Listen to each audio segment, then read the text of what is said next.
All right, welcome to JJ7K TV.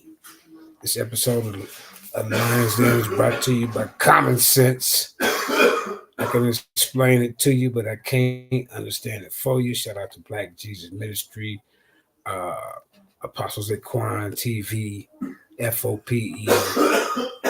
Hold up, man. We got somebody dying in another room. Hold on. Okay. All right, 7,000 back, man. Like I said, welcome to the Lions Den. JJ7K TV, man.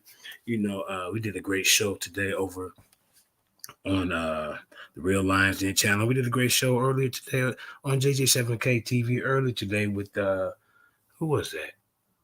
Oh man, I forgot who was on. But anyway, there was both great shows.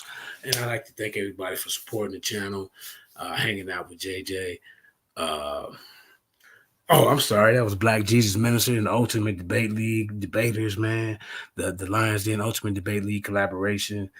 It was a great show, man, and I look forward to many more to come. Like I say, hit that like, share, and subscribe to the Lions Den, to the Real Lions Den channel, and JJ7K TV. Those are the three platforms it's built. I can't give up on the Lions Den channel, the first one. It's how can you give up on something that you built? You know what I'm saying? But now this is a new era. This is JJ7K TV, where it's just me running this by myself instead of working with a partner. Also, like I say, I want to give a shout out to Shine TV for giving me the chance to run a channel over there. That channel he changed the channel's name to The Real Lions Den, JJ7K.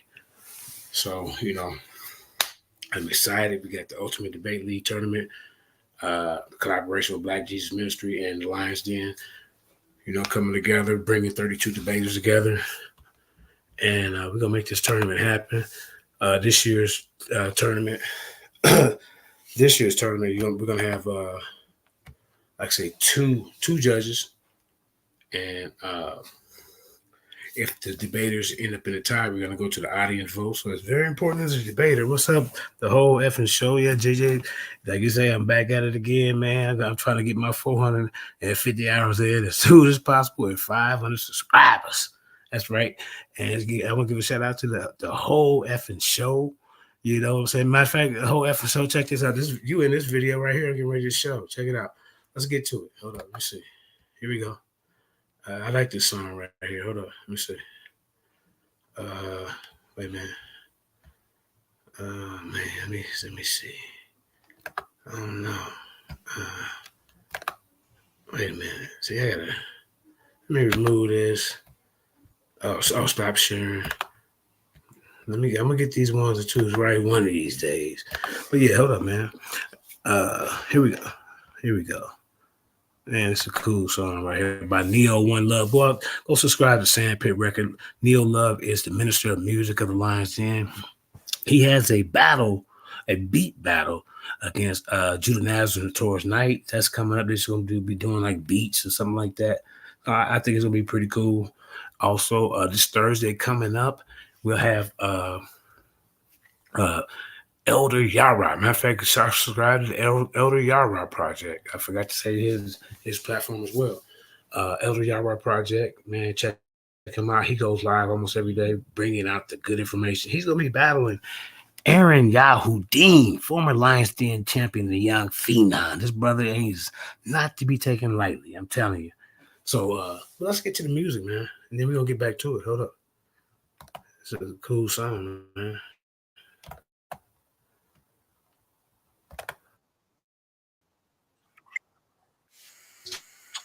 Uh-oh.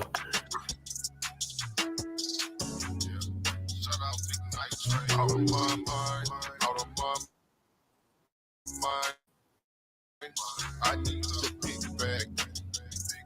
Out of my mind, out of my mind. I need the big bag. Out of my mind, out of my mind. I need the big bag. Quarterback shine. Out of my mind, out of my mind. I need the big bag. Quarterback shine. Been broke so long it feel like home to me.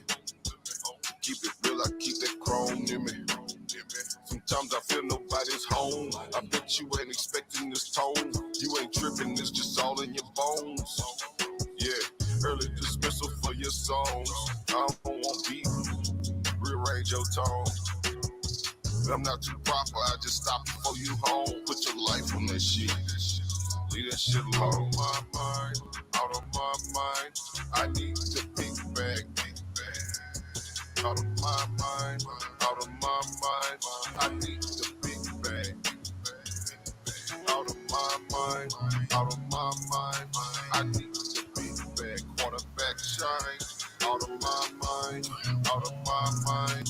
I need the big bag. Quarterback shine. At night it feel like I've been out of my mind all day, and I gotta say it feeling good to be right back up on the scene.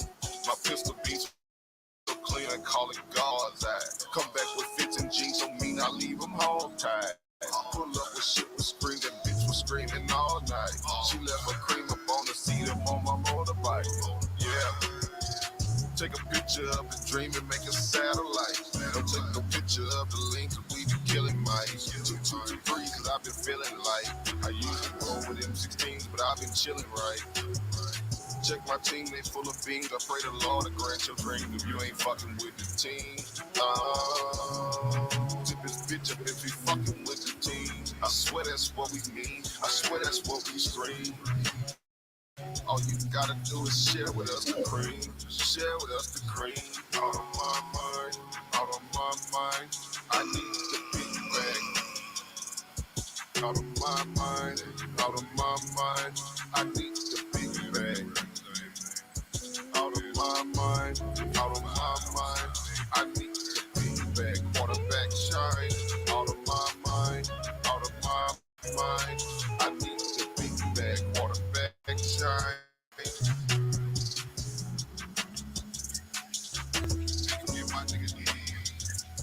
Out of my mind.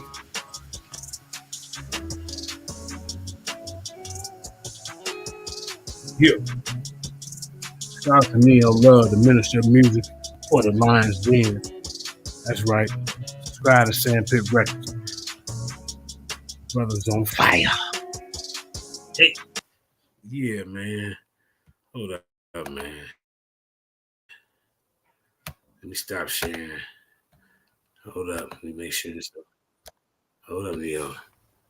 All right. I'm gonna do one more, then we're gonna get this show on the road, man. Wait a minute. Yeah, I like this one too. Oh, wait. Hold up. Oh, wait a minute. Oh, I done erased it. All right, well. God dang it. Okay. Well, we'll get him on the next one. But we're gonna get the show on the road, man. You know. We're gonna get the show on the road. Yeah, man, who we got up in here? Okay, the real Lions Den on the scene. That's right. I'll be back on the Paradise Shift platform Tuesday takeover, JJ7K, doing this thing. But yeah, let's get to this. Like I said, we had a pretty Naga War Order came on to the Lions Den. Oh, excuse me, what was it? Yeah, the real Lions Den channel earlier, about 45 minutes ago. And they put out some pretty powerful information.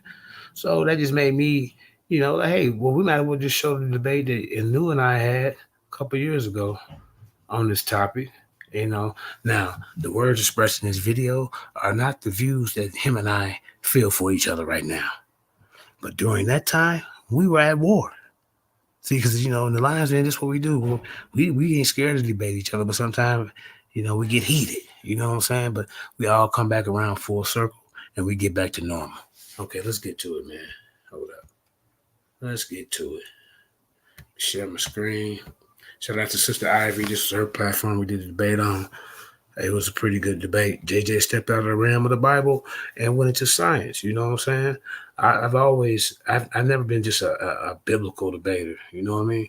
I've always tested my skills in going into different topics like the flat earth versus round earth. I don't teach about flat earth, but Black Jesus Minister, he wanted me to debate me, and he said, JJ, why don't you take the flat earth side? I like, bet. Let me test what I can do. See, sometimes it's about who present the best information in that debate. That doesn't mean that I was right. It just means who convinced the judges. You see, that's what it is about a skilled debater. You got to have charisma when you get in front of these people. You know what I'm saying? But sources and references is very important as well.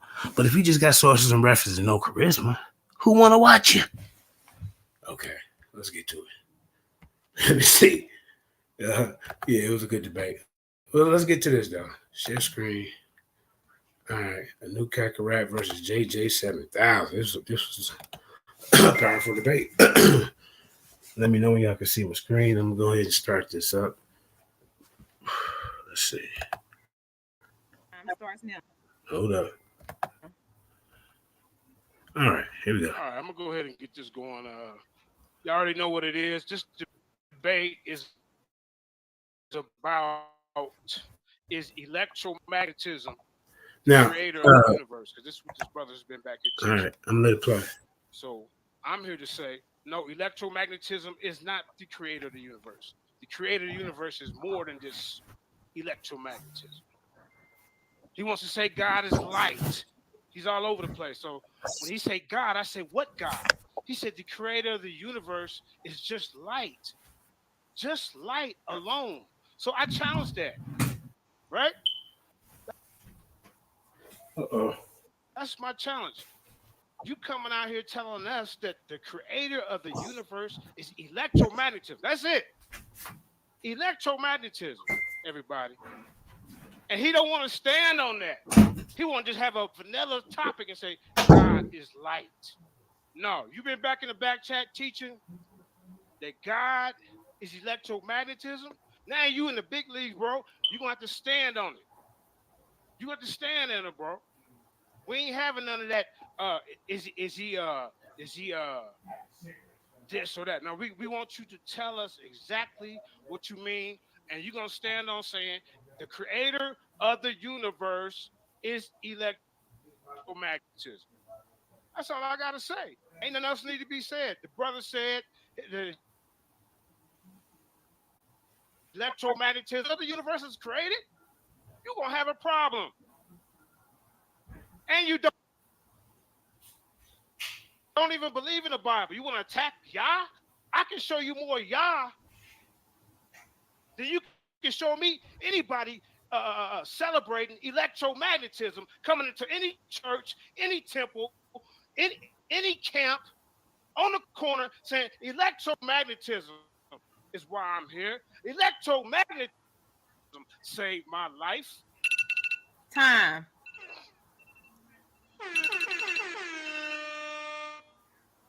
Yeah, All so right, your two y'all, minutes starts now. y'all y'all know who it is, man. Like I ain't even finna get all up into the extras. This man don't dictate nothing. He don't dictate what my premise is. He wanted to debate my God is like theory. That's what it is. I never said God is electromagnetism. That's what he's saying. The brother said I'm Boule, I'm Masons, all this dumb stuff that he concocted. You know what I'm saying? Feeding y'all lies, trying to coerce y'all into feeling and thinking some type of way about me. Oh, he's an atheist. That's what he says. But that's not what we're gonna talk about. Today, what we're gonna talk about is God is light. Light is electromagnetism. You know what I'm saying? Now he want to be like, oh well, what type of light? Nigga, I don't differentiate for the light. Light is light. Light is illumination. Light is electromagnetism. Light is enlightenment. Light is thought. The whole universe is mental. The whole universe is consciousness. Light. You see what I'm saying? So we not gonna play these games. We not gonna play none of these games. He lied to y'all and told y'all sound came first when everybody know that light is a million times faster than sound. So that's impossible. It's physically impossible for sound to come first. For sound to even emanate, it needs something to vibrate through. It needs matter to vibrate through. How you gonna make sound when ain't no matter yet? It ain't no matter yet, nigga. How somebody talking in a vacuum of space? This dude don't know the goddamn physics. And I'm gonna hammer this man down, and y'all finna see something spectacular. I'm gonna show you something ain't nobody showed y'all before. You ain't never heard this before. So So I'm not here to debate what my beliefs is about my ancestors. I'm not here to talk about no Boule Masons crap. I'm not, and I'm gonna just drive this home real quick, right? Nigga, we talking about natural light, not man-made devices, which is what he sat there for 30 minutes to talk to y'all about. Nigga, I want to see this nigga turn the sun off. You can't turn the sun off. I'm gonna let him go first. Okay. Righty. Are you ready for me to start your time? No. Okay. Hold on. Let's see where is it? Where is it? Tab, I see that one. Hold on, I'm getting this video ready. Okay. I don't know why it's not showing us this video. Let me see here. Let's see, God is light. I see that. Why don't I see this?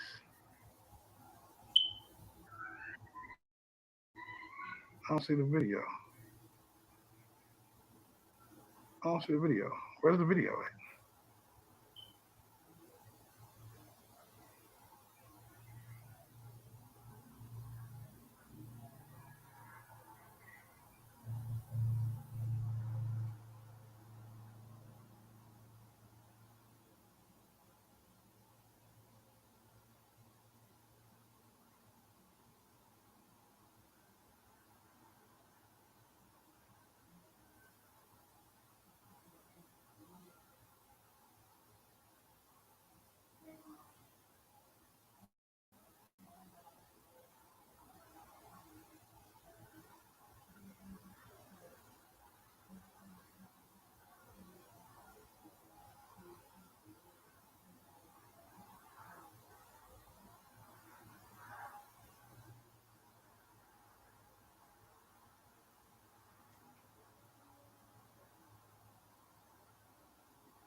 Hold up, y'all. I don't know what's going on. We having technical problems. Let me see what. Let me fast forward. There we go. Hold up. I see you. This don't let you play videos? We having technical problems. Yes, Let you me should be able fast to share forward. your screen. Whatever you have on your screen. Yeah, I got my screen up and it's not letting me. This is why everybody should take notes. This is a perfect example. Hey, I'm not lying. So true. Any debate that I'm in, I always take notes because the biggest fear that I have is having technical difficulties during the debate where your screen don't work. Now you're just stuck in deep water. This is why JJ7000 always take notes. Let's go. I got love for a new. This is old. If you can't get it up, you can send it to me. That's what she said.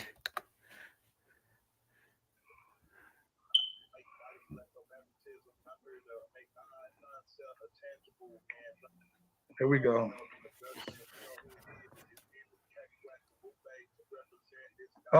You can start my time. Okay. Can you turn it up? We can't hear it. You can't hear it? Turn it up a little bit. Okay, hold on. Let me go back here.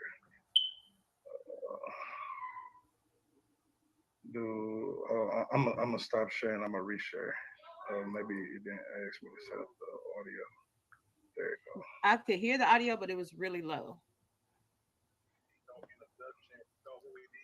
Can you hear it? Yes, I can hear it now.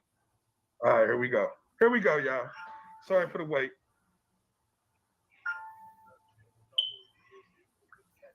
It's really low. What you say? It's really low. It's really low. It's loud as hell on my side.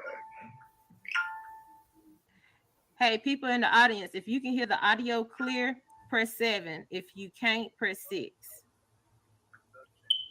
Every little country accent play 6. They're out to Murfreesboro, Tennessee.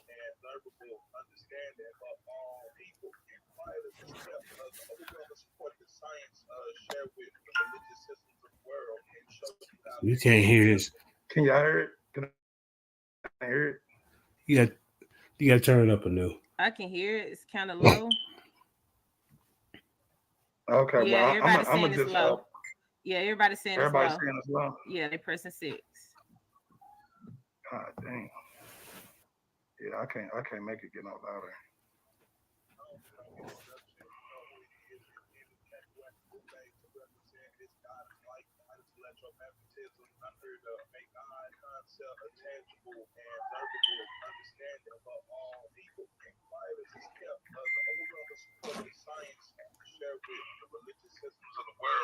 And show you how they both testify in truth with each other. So with no further ado, let's There you talk go, about no. God is light. The world has a plethora of spiritual systems and religious systems. All right, just so for people to know, get up to speed. This brother, this is what he teach. God is light, and we was in the back chat. I was like, well, what do you mean God is light? I mean, God is light in a metaphorical way. That was my position, but his position, he said God is light and electromagnetism, meaning he was kind of saying that electromagnetism alone is the creator of the universe. That's what I took from it, and that's what I ran with. So let's go. But I would never. This was bold of him to do a pre-recorded first round. Me myself personally, I like to connect with the audience, and especially in my first round. Let's go. When I say connect with the audience, I want to be talking to them. I want them to see the whites in my eyes. You know what I'm saying, Miss Felicia? Here we go. And those systems that our human experiences came up with has allocated God metaphorically and physically to being light. It doesn't mean that all of God is light, but aspect of God is light. And that's the part of God that we're discussing today that we can tangibly see and experience. It's kind of like my voice is an aspect of me, but it's not all of me. When we look at science, especially in the field of quantum physics, some of the discoveries not even 5 to 10 years old, we find this an overwhelming support for spiritual systems and religious systems around the world. We'll go over about 5 of these different phenomena in this different segment of the debate. So let's deal with the very first one. God created the universe. Thanks to the brilliant minds at CERN laboratories in Geneva, Switzerland, with the large hydrogen collider, they've been able to go back and recreate what occurred in the instance of the creation of the universe. 13 billion years ago, there was a singularity. Now imagine all of the planets and stars. Now, see, right here, you rocking with the Big Bang theory, but later on in the debate, you say you went with the cyclic, I think it was called the cyclic theory, where the universe creates and destroys itself, and it continues in a cycle over and over and over again. See, that's okay though. Let's go. Dust and gas all compressed down into one single point of energy. There's no time, there's no space. It's all contracted. That takes up zero time and zero space. And then an explosion takes place. Light, scientists have discovered at this instance, was part of a superforce and was a vital part in the development development of matter. Einstein's E equals mc squared. Energy equal mass times the speed of light squared. Energy can convert into matter. The more scientists observe this phenomenon, in order for atoms like hydrogen and carbon to retain their shape and form, the electrons that rotate around the orbital shell of an electron are held in consistencies by their orbit by light, a process called quantum electrodynamics. Fortunately, my opponent don't understand these type of concepts when it comes to the reality around them. As we said, light played a part in the creation of the universe and the creation of atoms. You could have done that matter. You can't even have brains without matter, without atoms. This is an awe-inspiring revelation for the religious world and the scientific world to come together. So again, this is supposed to strengthen your faith, not destroy your faith. This is supposed to validate for you the existence of God and not that false idol worship that my opponent engages in. I like bring exhibit number 2 into play right now. There are a number of conditions that have to be just right for life to originate here on Earth and to sustain themselves over time. The tilt to the Earth or having the right moon or having the right amount of water. It's just so many factors. But when you get down to it, but life to originate, to sustain on Earth, you need right temperature. Scientists call it the Goldilocks zone. And anytime scientists are talking about temperature, they're referring to light frequencies, infrared light frequencies. Those are the thermal frequencies that give us heat. Also, for atoms to have the consistency to form into molecules, amino acids, DNA, RNA, and those things that it makes up life forms. The atoms are held together with the consistency with light. So without light, you have no atoms and you have no form, and therefore there's no reality. Exhibit number 3, God is omnipresent everywhere at all times. Here's the W map. The Wilson microwave anisotropy probe, launched by NASA in 2001 out into outer space to measure the temperature differences in the microwave cosmic background. What they discovered blew them away. They found out that it's a consistent temperature throughout the entire universe, originating from the beginning of the universe. So what that means in layman's terms is that light is everywhere in the universe all at the same time. And that is literally the definition of omnipresent. You also find in quantum electrodynamics, you also find in the works of Richard Feynman and other scientists around the world that light is everywhere with substance because all atoms are held together by light. Light is omnipresent. As foretold, this is this man's intellectual exhibit number 4. God is omniscient, all knowing. Matter exists in what is called superposition, wave particle duality. Something else my opponent don't know nothing about. It's one of the most auspicious phenomenon in discovery in particle and quantum physics. However, experiments involving light to help study the transition of an invisible wave into a particle of matter. And in this transition, scientists use light to make that result occur. They found out unless they released the data or the knowledge of this transition won't occur. Light somehow has a knowledge of what's going on in the universe at all times. You wanted God is light, now you're getting God is light. Now let me finish cooking. Time. That wasn't 10 minutes. Oh, you get 10 minutes? Oh, I'm sorry. I thought. Go ahead. Sorry. 186,000 miles per second. Now that's I'm gonna go back. Thanks to Albert Einstein and his work on special relativity and time dilation, it takes like 0 seconds to get the one end of the universe to the other. I'm gonna go back just a couple seconds. Okay. God is eternal and is not bound by time. We measure time by moving at the cosmic speed limit, which is 186,000 miles per second. Now that's fast as fuck, boy. However, from light's perspective, thanks to Albert Einstein and his work on special relativity and time dilation, it takes like 0 seconds to get the one end of the universe to the other. Everything contracts back to a singularity where it encompasses all time and all space. What this means is a photon that manifested from the beginning of the universe has an age 1 second, and in 13.8 billion years, this same photon will not have aged 1 second. Light is the same today, tomorrow, and forever. Understand this, it's only 18 fundamental particles in the entire universe, and the photon is the only one. Neutrinos, electrons, quarks, taus, gluons, only 18. But only the photon particle of light is the one that can align with the 5 qualities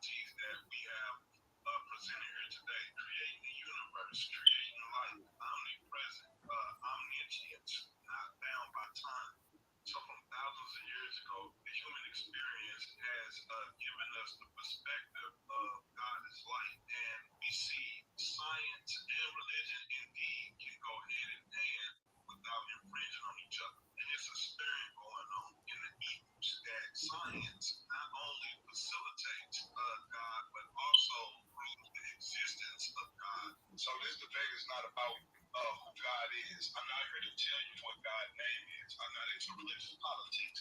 I'm here to show you that God is light and light is electromagnetism, and that God manifests himself in his creation and in the reality that we live in. God is real. Now, with that being said, shout out segment. God is blood over wine records, olives and bullets, not world order, 99 studios, stand up, and Peru stand up, our home away from home. Do a Google search, inherentnoble.com, official Knock World Order merch, t-shirts, hoodies for the fam. Shout out brother Bianchi, Paradigm Shift, stand up. Be on the lookout for Tahuti the Titan Killer on Killer Priest Podcast Show. We doing big things out here. You know what I'm saying? Nigga, I promise y'all this man is intellectual depth, first round knockout. You know what I'm saying? Holla at your motherfucking boy. God is light, light is electromagnetism. Anukakerakt.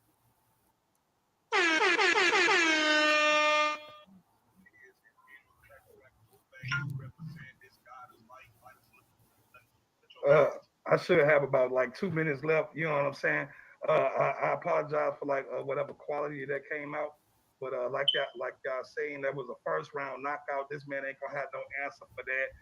God created the universe. He needs to put forth some type of proof that his fake book God actually created anything. He has no proof of that.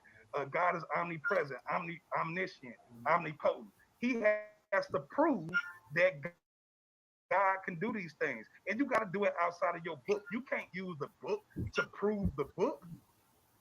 What type of shit is that? That's the definition of bias. It's the definition of bias.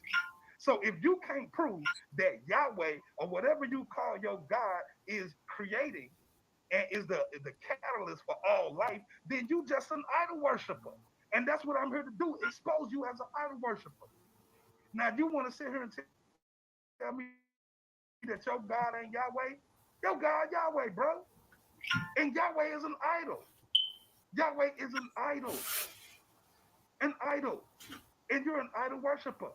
So back to this light, he says that the universe sound came before light. But light is the catalyst to all atoms forming. How you gonna have atoms without light? How you gonna have matter without light? That it don't work like that. I want you to play some music and see if that music creates some type of light for you. It's not. It's not. You need light. You need light. You need electromagnetism. This man gonna sit here and tell y'all about the four fundamental forces of the universe. The four fundamentals forces of the universe is called the super. They all belong to one force. It's one God. One God. And that one God is this super force that we talking about. But today we only talking about the aspect of God that is light. Just this aspect. Maybe tomorrow we'll deal with gravity. Maybe the next day we might deal with the strong force, weak force. But today, the aspect of God that we dealing with today is light. Whether that's spiritual light, whether that's physical light, all light illuminates. All light is the inspiration for enlightenment. The sun, the light, the universe is the inspiration, higher thoughts, higher frequencies. We're talking about light. So my opponent, you know what I'm saying? He don't have a leg to stand on because this man cannot show you Yahweh creating anything. He gonna tell you Yahweh speaking. Do Yahweh got an email address? Do he got a phone number or something we can call? He don't.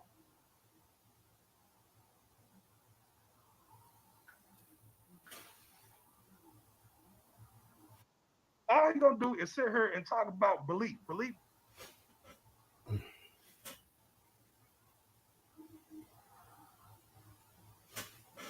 Come on, here, man. Belief. The book. He don't even understand science. He don't even just the other day he was sitting here talking about, oh, they controlling light. Yeah, nigga, that's a man-made device. We talking about natural light. Turn off Polaris. Turn off the sun, nigga. You can't. All righty. We got your boy JJ7000, the people champ, up next. The people champ. So we doing 10 minutes, right? You on mute. Hold on, let me take you off mute. Go ahead, Yeah. Yahweh Ba'ashem, Yahweh Shabbarakatah.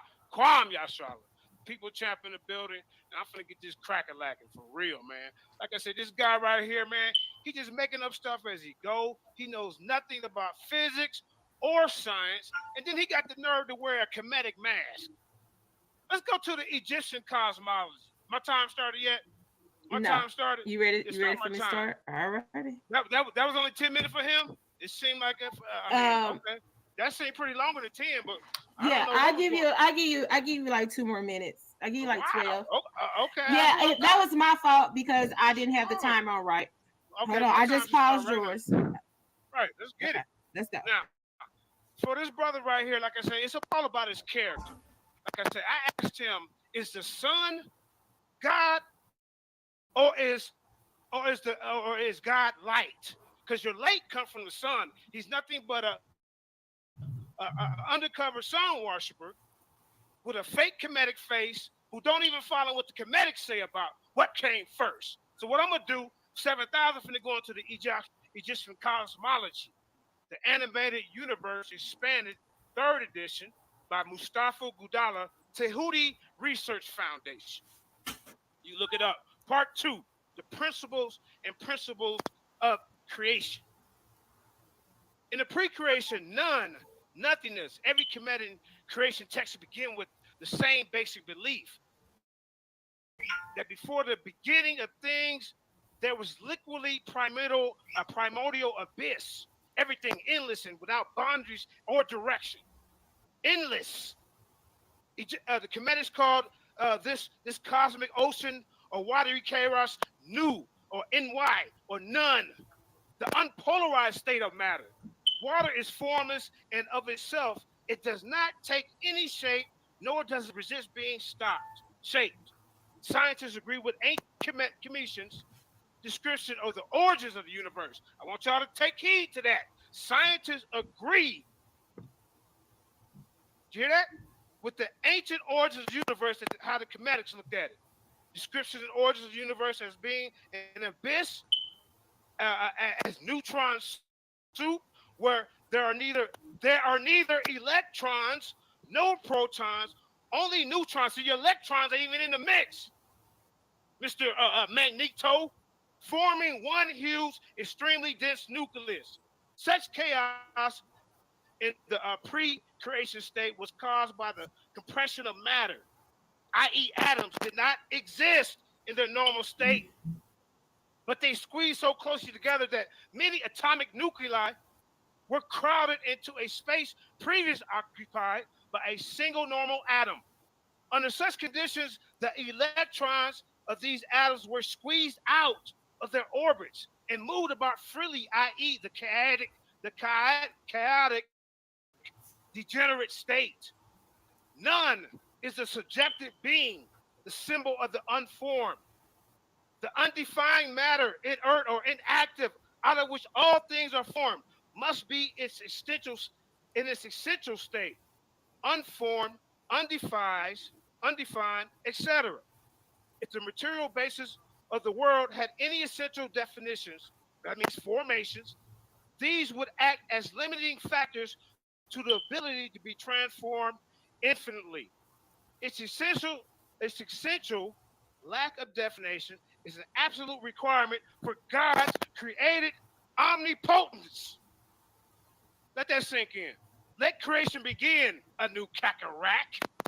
The condensed energy reached the optimum concentration of buildup energy that led to its explosion and expansion outwardly about 14 billion years ago.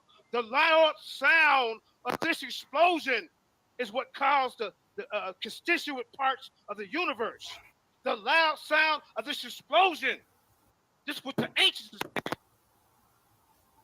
The ancient Kemetics likewise repeatedly stressed that the divine commanding voice, meaning the divine sound, was the cause of creation. So take that mask off, because you don't even represent Kemet right. You're sitting here running around with a mask of the underworld anyway. You're talking about God is light. Get you a light mask. Sound and form. The earliest recovered ancient Kemetic text 5,000 years ago Just like when, in our Bible, God said, "Let there be light." The sounds and the vibrations is what created everything that you see and exists right now. But you don't go against sisters. You don't go against the Israelite ancestors. You don't go against the Kemetic ancestors because you want to make up stuff on the fly. Be tired of it, bro. Be tired of it. Sounds and food. The belief that the word caused the creation. The belief that the word caused the creation, like the Bible said, let there be light. The Kemetics are saying the same thing. Actually, we got it from them. You want to keep it 7,000? Come on, man. 5,000 years ago showed that the belief, the word caused the creation of the world. The Kemetic book of Coming Forth by Light states, I am the eternal. I am that which created the word. I am the word. Take that mask off, boy. You're disrespecting the elders. You're disrespecting the ancestors. Trying to act. Now you know it.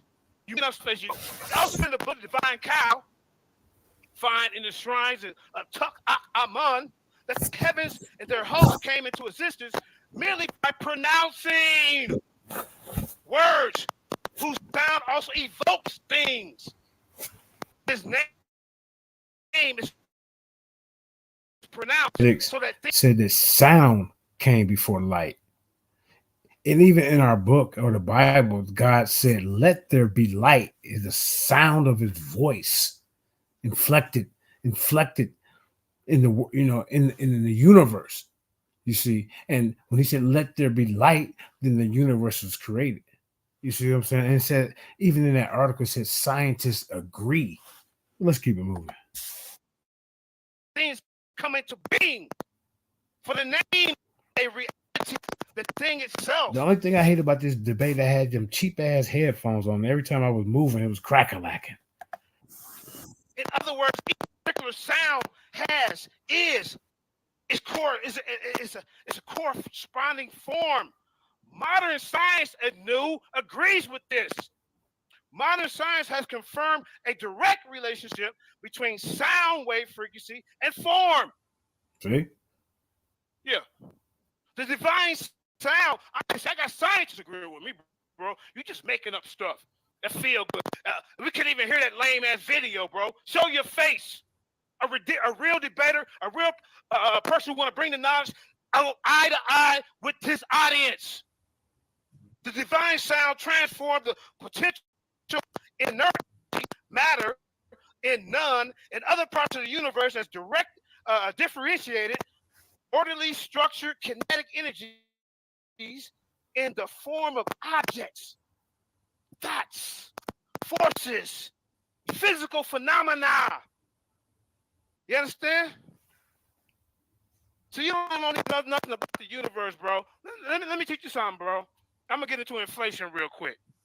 See, because what is going on after the Big Bang, then things begin to inflate and expand. What caused inflation? I'm gonna get off Kemet for a minute. I'm gonna say what caused this inflation based on a huge amount of experimental observation and theoretical work, because you need to know about inflation when we get into this topic. It is now believed that the reason for the observation is that space itself is expanding, and that it expands very rapidly within the first fraction of the second after the Big Bang. This kind of expansion is known as the metric expansion. See, he ain't gonna teach you nothing, man. He just gonna babble off of his damn lip. In physical cosmology, cosmic inflation is a theory of exponential expansion of space in the early universe. The inflation of our pot lasting 10 milliseconds after the conjectured Big Bang singularity. Let's get right to it. Science universe. NASA, James Webb Space Flight Center. After the Big Bang, the universe was like a hot soup of particles, i.e., protons, neutrons, and electrons. When the universe started cooling, the and neutrons began combining into ionized atoms. See, your electrons have to wait before the hydrogen nuclei helium nuclei could cool before it can even form atoms. Your electrons cannot work in heat. Real explain heat. You talking about electromagnetism. Your electromagnetism is controlled by electrons, right? They are not the creator of the universe. It came late. Let's get into it before my time, bro. Now, it says, i.e., neutrons and electrons, when the universe start cooling, the protons and neutrons begin combining into ionized atoms of hydrogen and eventually some helium. Like I just said, these ionized atoms of hydrogen and helium attracted electrons. Your electrons and your electromagnetic bullshit, God can't do shit until it cool. He's not all powerful. Turning them into neutral atoms, which allow light to travel freely for the first time. Your light couldn't even travel when it wanted to. Your light died. It had to wait till things cool off. You idiot. I'm going to take that back. I ain't going to call you an idiot. I'm just going to call you, not learned. All right? So for the first time, since this light was no longer scattering off free electrons, the universe was no longer a peak. There would still be some time, perhaps a few hundred years past the Big Bang, before the first source of light would even start forming in the cosmic dark ages. Did y'all just hear what I just said? Did y'all just hear what I just said? The universe will be no longer a peak. However, it will still be some time, perhaps the first few 100 million years past the Big Bang, before the first sources of light will start to form, ending the cosmic dark ages. There was dark ages before it was light. Exactly what the universe first light, i.e. stars that fuse the existing hydrogen atoms into more helium. They're going to time out the universe, going to bust his head. It outlines the formation and subsequent evolution of the universe from Big Bang, from 13.8 billion years ago, if you believe in this, right, to the present. This is science. I'm not going to mix it up. I'm going to go with science, and then I'm going to show you the other side when I go to the spiritual aspect of what God is. This guy, ain't no scientist said electromagnetism is the creator of the universe. All right? Now, an epoch is a moment in time in which nature or situations change to such a degree that marks the beginning of a new era or age. The first 20 minutes after the debate we're going to get into, y'all, the clock era. That's 0 seconds. Clock epoch begins earlier, the earliest meaningful time.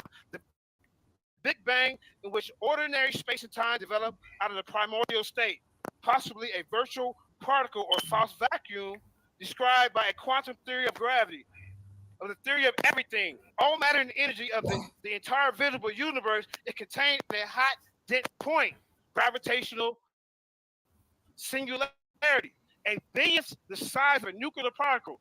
This state has been described as the particle desert. Now we're gonna come back to that just so y'all know. But I want to teach you something about. Yeah, you lucky, bro. You lucky. That boy. Now, let me cook real quick. Now, okay, so we're doing.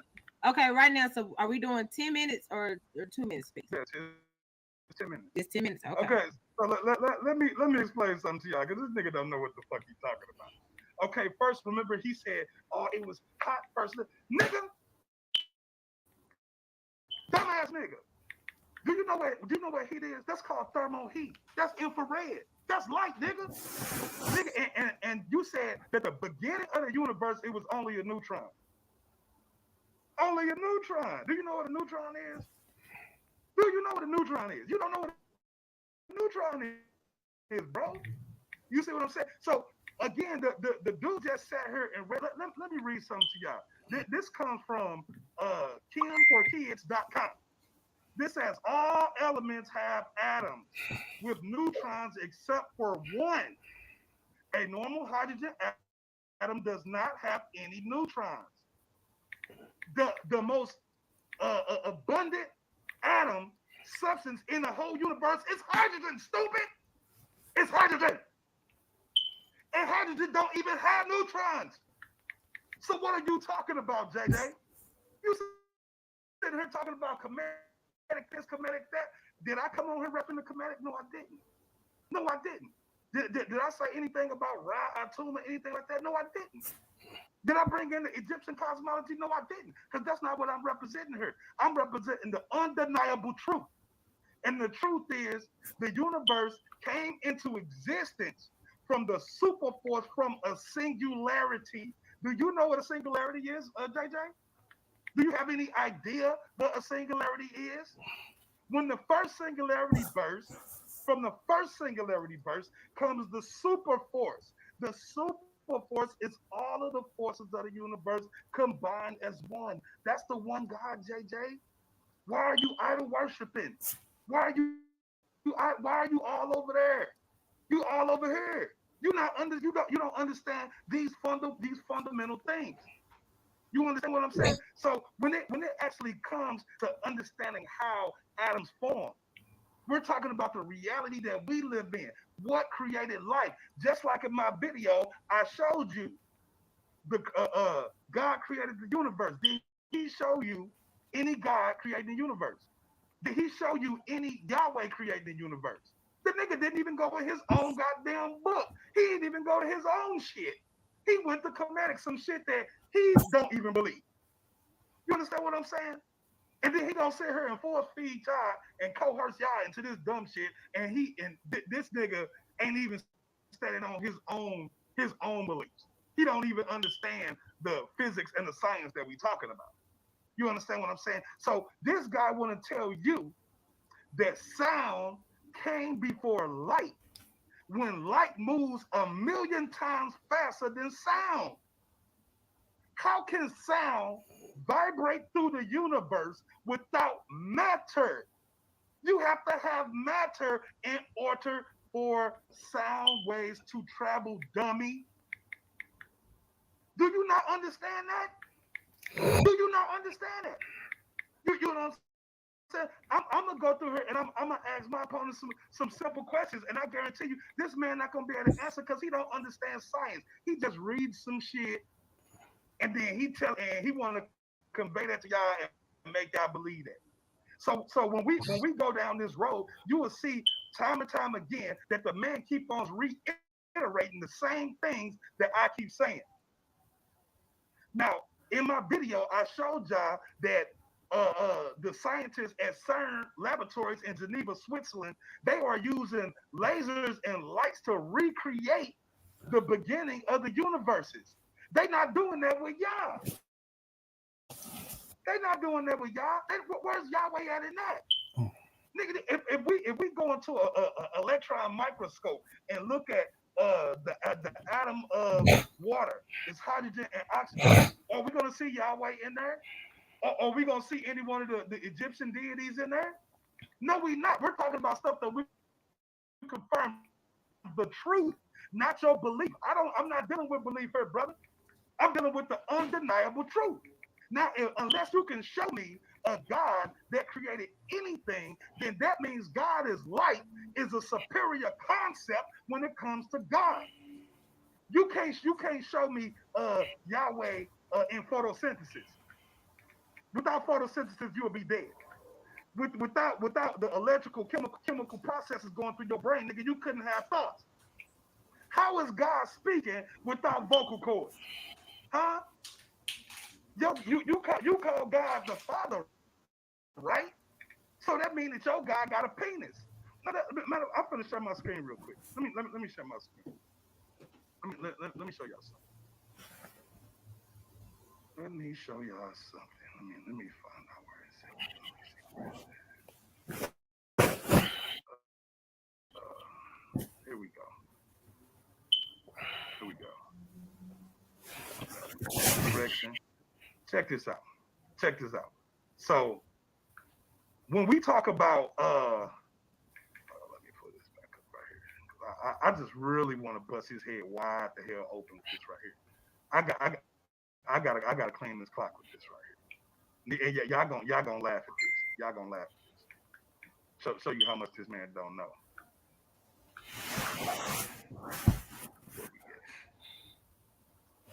yeah, that's right. That's right. New folder. Mm-mm. Here we go. Here we go. Let me show this real quick. This right here.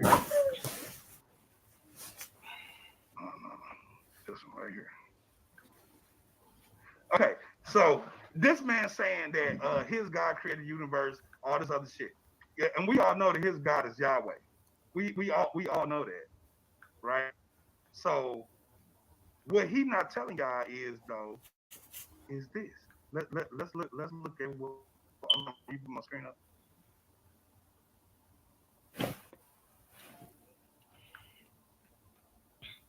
Can you stop my time to the screen get up? Yes. Okay, there we go. Okay, so right here go his idol God. This is his idol God right here. That's Yahweh. There go Yahweh right there, sitting down on a wheel with wings and shit. And there go Yahweh right there with a penis or something on top of his head. I don't know what that is, right? So this right here says, let me show y'all this. 1500 BCE versus 13.8 billion years ago. That's no contest, bro. This right here says the notable exception of Yahweh and himself, the deities worshipped by Israel were also Canaanites. This includes El, the ruler of the pantheon. So that El, the ruler of the pantheon, Asherah, his consort, and Baal. El and his 70 sons, which included Baal and Yahweh. So Yahweh got a daddy. How Yahweh gonna predate his daddy, nigga? Huh? Huh? Nigga, explain how Yahweh gonna predate his daddy. They was worshiping Baal before Yahweh. How Yahweh speak anything into existence? Huh? Nigga, let me finish cooking on her because I got sources galore. I'm gonna just pop these sources up here for y'all because I don't like patting people on the back. But I go to sources for y'all if y'all really want to see where I'm going with this. Now check this out. Check this out right here. Look at this.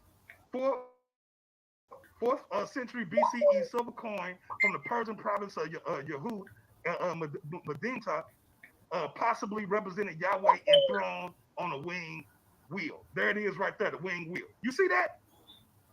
And he wants you to believe that this big head God right here was the one who created the entire universe, spoke the universe into existence. This is an idol made of stone. It don't have no voice. And then you want to sit here and disrespect light? You want to disrespect light? You want to sit here and talk about I could turn light up with a switch. Nigga, that's a man-made device. We're talking about the whole damn universe. Turn off Polaris. Turn off the sun. Turn off Andromeda. Let me Hey, wait a minute. Did y'all hear him when he asked me to turn off the sun and turn off Andromeda? Wait till y'all see in my next round. I'm gonna show you how Andromeda is gonna get turned off. It's called the Big Freeze. Scientists have predicted that the Big Freeze will get rid of all stars in the universe, including Andromeda. Yeah, I was ready for that one. Let's go. I know you knew. This was a good battle. see you turn off the sun. Let me see you turn the sun a different color. Go ahead. This man don't understand light. Nigga, light, the light spectrum. The light spectrum. We only see the visible light spectrum. It's an itty bitty little tiny. It don't even make up 1% of the light spectrum. The rest of it is dark to us, which means even when you think it's dark, it's actually light because your eyes can only see the visible spectrum. You can't see ultraviolet. You can't see gamma ray. So the darkness that he's talking about is actually light. It's light. He can't see X-rays. He can't see it. He can't see radio waves. All of that is light. Why he not telling y'all this? Why he sitting here beating around the bush, going to commit some stuff he don't even believe in? The brother went into science and don't even understand the science that he was reading. I just sat here and told y'all in layman's terms. I ain't use no big huge words. I didn't try to confuse y'all. I didn't try to I didn't sit here stutter over my words. Huh? I gave it to you simple and plain, elementary, like I told y'all. He making fun because sometimes I stutter over my words, man. That's cool. That's all right. Like I said, this was my most heated debate I ever been in my life.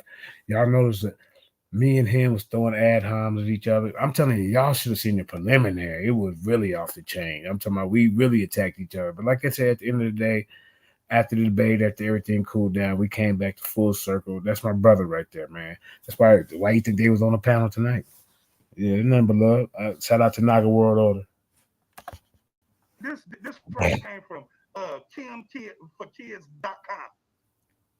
Children knows this. Children, look right here. When he's talking about there was only an atom with only neutrons. This right here says neutronium, sometimes shortened to neutrinium, also refers to a neutrite and is a hypothetical substance. Do you know what hypothetical means?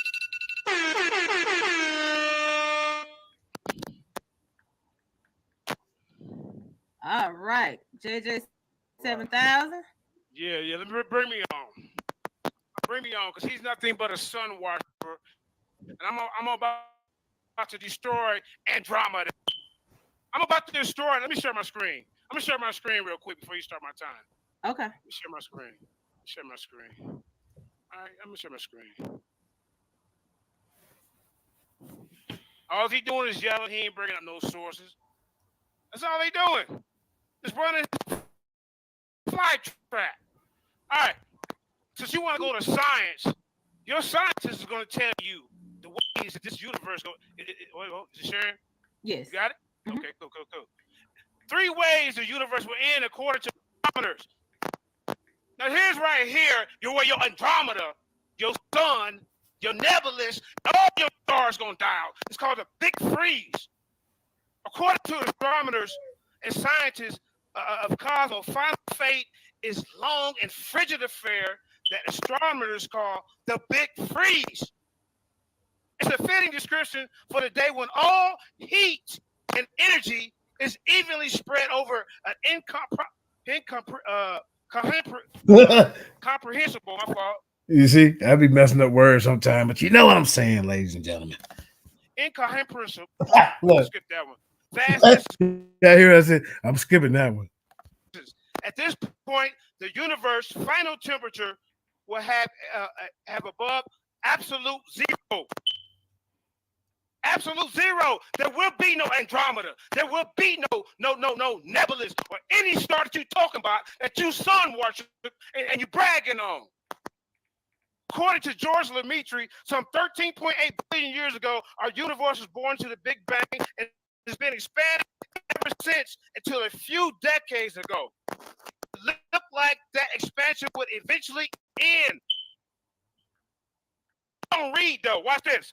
Astronomers' measurements suggested that there was enough matter in the universe to overcome expansion and reverse the triggering of a so-called big crunch. In this scenario, the cosmos would collapse back into infinity. Dense singularity like the one it emerged from, according to scientists. Perhaps the process could even spark another Big Bang. Thinking went. In the years since, Anukakerakt, update your information. In the years since, there was a discovery of dark energy have robbed of that shot of eternal rebirth. The most important impact of dark energy is that the dark universe expansion will never slow down. Hey, Anu, update your information. It will only accelerate. Astronomers are saying just as a couple of trillion years from now, the universe will have expanded so much that no distant galaxy will be visible from our own Milky Way, which will have long since merged with its neighbors. Eventually, 100 trillion years from now, all star formation, your Andromeda, all that will cease. There go your light, buddy. Ending this sterophylaceous era.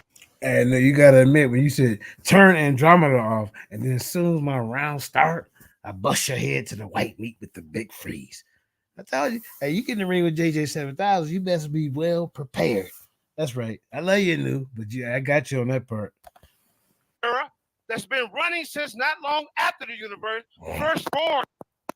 Much later, in the so-called degenerate area, so he don't know nothing about this. He just run his fire trap.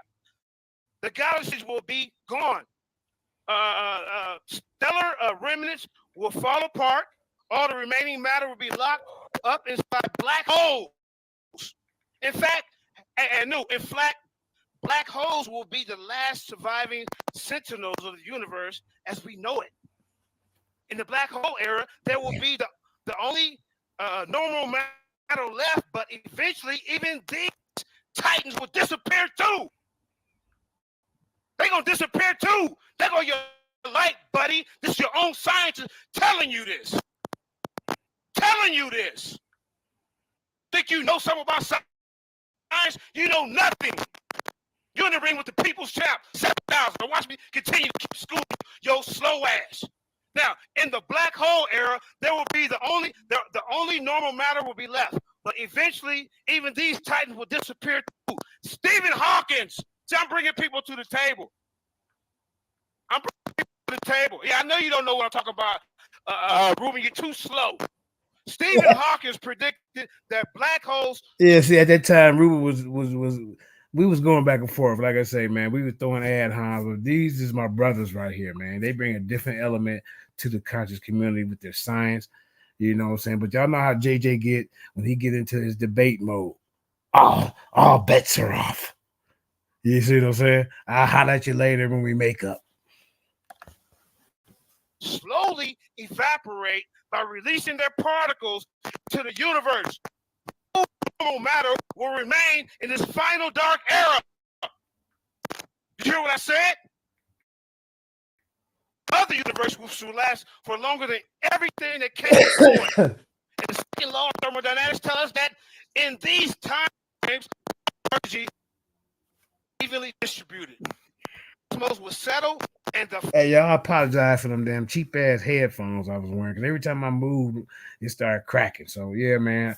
I before I ever do a debate again, I'm gonna make sure my headphones is technically sound. Once again, I apologize. I hope y'all still can hear the information that I'm bringing. Final resting temperature just above absolute zero. Hey, bozo, where your light keeping us warm? Where your sun? Absolute zero. Your stinking ass ain't gonna be able to survive. I'm talking about our ancestors for trillions and trillions of years, right? You don't care about them. This is what the science class. The cosmos will settle in its final resting temperature just above absolute zero, the coldest temperature possible. In fact, of this time scale of trillions of years, even the existence of our entire species registers as just a brief ray of sunlight before the infinite winter of darkness. Man. Listen, here, let me read what's on the screen. Here we go, right? Now, the term, the big freeze. See, he ain't gonna teach you about that. See, as y'all look on the big bang, see that light? Look what's behind it. See, darkness, then this light, then the darkness come. Right? The term comes from the theory that in the universe and the other isolated systems, entropy will increase until it reaches a maximum value. Entropy comes from a principle of thermodynamics that covers energy and specifically refers to the idea that everything in the universe eventually moves from order to disorder as a result. Y'all hear that? Order to disorder as a result. Entropy is the measurement of that shift. The third theory states that the universe could end due to the big freeze and somewhat conversely called heat death. This scenario is believed to be the most likely according to what we already know about physics and new in the universe. Once entropy reaches its maximal theoretical physics that believe that heat in the system will be distributed evenly. This means that there will be no more room for usable energy. Your energy is gone, bro, or heat to exist in the universe. There go your Andromeda, all that. Your sun, all that. During the Big Freeze, the universe would, in theory, become so vast that supplies of gas would be spread so thin that no new stars can form. There you go, buddy. No new stars can form. An endless void in which nothing ever happens. And there's little or no energy left in the universe. But let me get to what he want to talk about. God is like. Let me get to that. Let me get to that. Let me turn off the camera. Let me turn this off.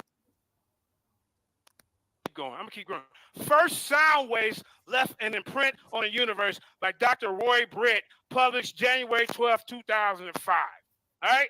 An early universe ranged with the sound of countless cosmic bells, which filled the primordial darkness with ripples like the surface of a pond, ponding by stone. Waves served as spawning grounds for galaxies. Astronomers announced Tuesday the effect has been predicted in theory. Hey, Sister Ivy, next time I come on your platform to debate, if I'm having like all that crackling in my headphones, please tell me, because that's the only part I don't like about this debate. It's irritating. Yeah, man. I wish somebody would have told me. I would have took them off. That's okay, man. I hope y'all still can hear me. Research found its imprint of the sky in two independent comprehensive galaxy surveys presented here at a meeting of Astronomical Society. So I'm bringing you this stuff to G. Ain't no freestyling. Ain't no freestyling. Source it is. You see what I'm saying? All right, well, watch this. The findings give scientists greater confidence that their limited understanding of the universe structure, contents, and evolution are on track. Over time is going out. The universe was initially a thick suit that trapped light. See, your light can be trapped. Your light is trapped. With certain conditions, your light God just can't go on. Come and say, please. What's up with that? About 350,000 years after the Big Bang, the beginning of all, things cleared and the imprint of the early conditions were left on the entire cosmos. Scientists previously detected this imprint as a big microwave background and packed important clues about the structure of the universe. Something similar should have happened with sound explained by David Einstein of the University of Arizona, the leader of the Digital Sky Survey. In the dark area, if you pushed on a pocket of hot gas, it would resist. The whole thing sits there and it rings like a bell. Einstein said, hot soup would transmit sound. The thick hot soup would transmit sound. Air and water do. When the fog cleared, the sound waves would have remained as countless ripples of material. Let me keep it moving on this chunk. All right. Sound comes before. Think of the rock drop to a pond. Einstein suggests. Give me two more. Okay. All right. Yeah. Okay. All right. We can go a couple more rounds. I got information all night.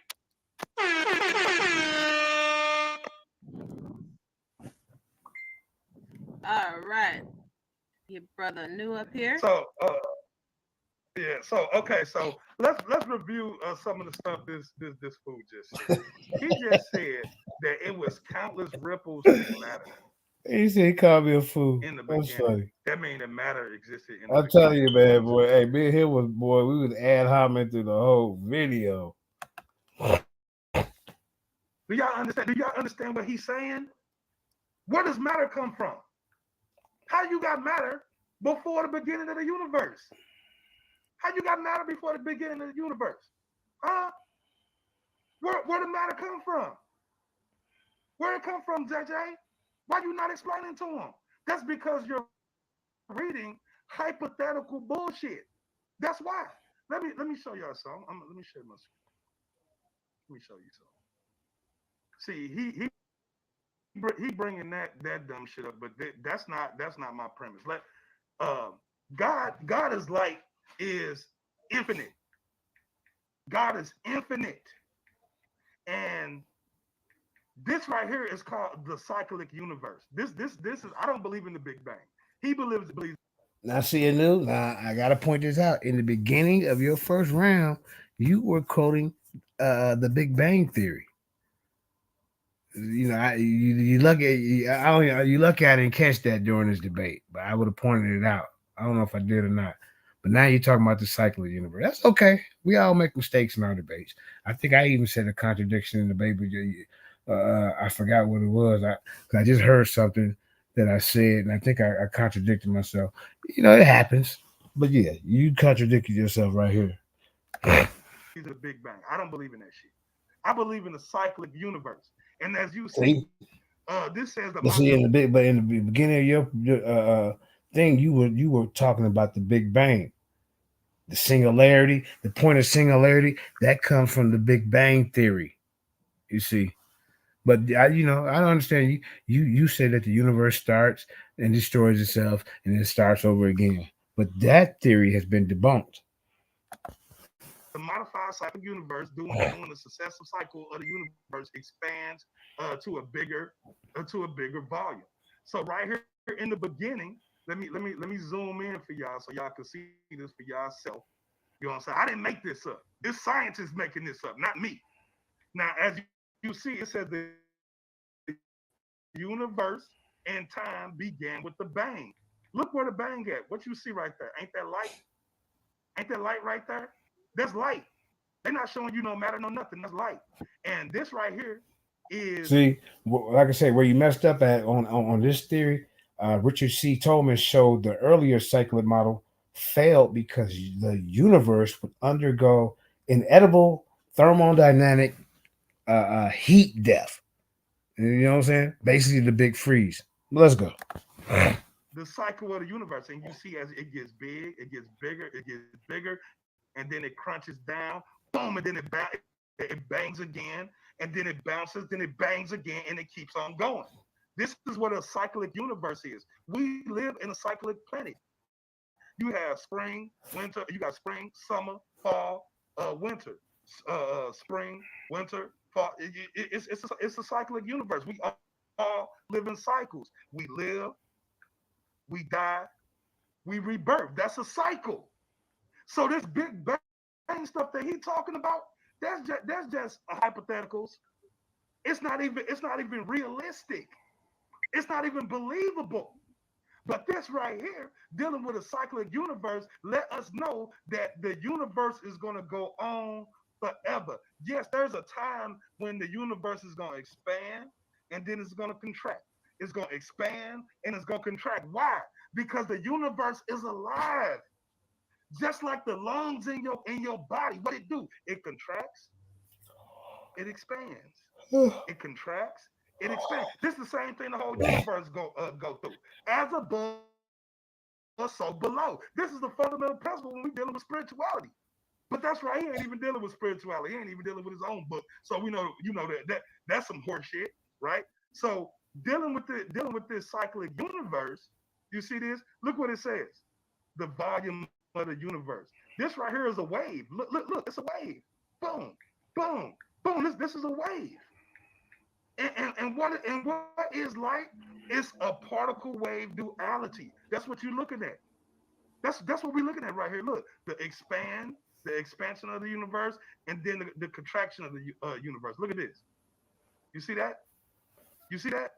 See, he not bringing this up. He's not bringing this up for y'all. I'm gonna stop sharing and I'm gonna share something else. I got all, and he right. We can keep going. I got time today. Check it out. Let me see where we at. Right here. He want to bring up black holes. Let's bring up black holes. Let's talk about black holes. See, the misconception, and he read your article from 2005. It's 2022. Nigga, science did change completely since 2005. And this right here, this right here is brand new. And again, I'm gonna show y'all my sources. So he don't sit here and lie to y'all and say I didn't show y'all sources. Hyperphysics, physics, astro, gsu.e, physics.central.com, I mean, y'all can read them for yourself. I'll leave it up there for a hot second just so y'all can see them, and you can go review these sources on your own. Like I said, I don't like patting backs because all of this belongs to the human family. So okay, so he says that light goes in the black hole, can't get out the black hole, and all this shit. The black hole is the actual contraction of the universe. That's what happens when matter falls into a black hole. It's getting compressed. He don't understand the shit he talking. Okay, this right here. Let's look at this. Let's look. Let's see if light don't escape a black hole. Okay, these right here, what you see shooting up out of this black hole are called realistic jets. It says matter and what? Radiation extending out hundreds of thousands of light years. This is the black hole we talking about. This is the acceleration disk, a swirling mass of matter that destined to swirl into the black hole or to be ejected into space. He don't understand Hawkins radiation. Hawkins radiation is saying that a black hole is going to eventually shrink, and if it's shrinking, that means that it's emitting radiation. That's where the entropy comes into play. He don't understand what the fuck entropy is. He just talking. He just reading that shit. He don't understand the words that he using. He not understanding it. Let me go into this. It says the astronomers. This right here. Shout out to Ruben for putting this together right here. This says astronomers have detected light coming from behind the black hole for the first time. That old ass science your ass going through, nigga, boy, that shit old. Your ass need to update your shit. 2005 and it's 2022. It says proving Albert Einstein's right alongside the expected X-ray flashes from the front and back hole. The scientists also detect a number of luminous echoes from the origin and that they initially couldn't place. Now, what are they talking about? There it is, right there. You see the emissions right there. There it is. Here, let me scroll a little some more for y'all. Let me show y'all this half-ass scholarship this nigga bringing y'all. Now, this says a new study determined that black holes discharge the energy in their plasma jets much further away from the black hole's center than previously thought. This is the reason why they thought that light couldn't escape the shit, because it was ejecting it so far away from the black hole that they couldn't see it. So it says than previously thought, resulting in a long-standing debate and offer clues into the jet formation and structures. The supermassive black hole at the center of the galaxy are the most massive objects in the universe. They range from about 1 million to upper 10 billion times the mass of our sun. Some of these black holes also blast out gigantic, superheated jets of plasma, nearly at light speed. Again, so even when the universe goes through a big crunch, is going to go into a big expansion after that, because the universe is eternal. The universe is the mind. It's mental. Correspondence, duality. Do you understand what duality is? Right, so let me keep going. It says, the primary way that the jets discharge this powerful motion energy is converted into an extremely high energy gamma ray. There go gamma ray. There go the light. There go the light, nigga. The same light that your dumb ass can't see. You can't see the light. You can't see gamma ray, bro. Let me finish cooking. However, MBC physics PhD candidate Adam Lee Harvey says how exactly this radiation is created is an open question. The jet has to discharge its energy somewhere. Black holes, called the broadline region and the molecular torus, black holes jet has the potential to convert visible. Oh my bad. Visible. Where it go? To convert visible and infrared light in either regions to high energy gamma rays by giving away some of its energy. So again, once again, the black hole, the big crunch, that's what he's talking about. When it's gonna be black holes everywhere, and there's gonna be no more universe and no more suns. Shut up. The universe gonna keep going on, buddy. It's gonna keep going on, and it's gonna crunch, and it's gonna expand. It's gonna crunch and expand. Let me keep cooking. Let me keep going. Look at that. That's light emitting out of a black hole. This is a crunch. This is the crunching and the compressing of the universe right here. See, my Jeremiah Junkie Judah, he don't understand the world around him. This is black holes emitting matter and radiation. This boy don't know what he's talking about. He don't know what he's talking about. That's why he getting beat up right now. He running all over the place, and guess what? He still ain't dead. He ain't proved that Yahweh, his God, created anything. Everything he talking about is the product of electromagnetism. Now let me get back to this, and I showed y'all this before in the prelim, but I'm gonna just bring it up again. This right here, let's read. It says atoms and molecules. The electromagnetic force holds atoms and molecules together. I could stop right there. All right, that's time. My time if I wanted to. There you go. That's time.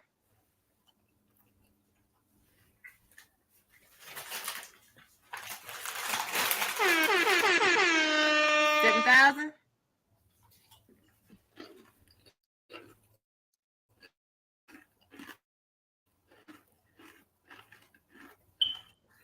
$7,000. Oh yeah, see, he stepped away. The boy disrespectful. He ain't even here for it.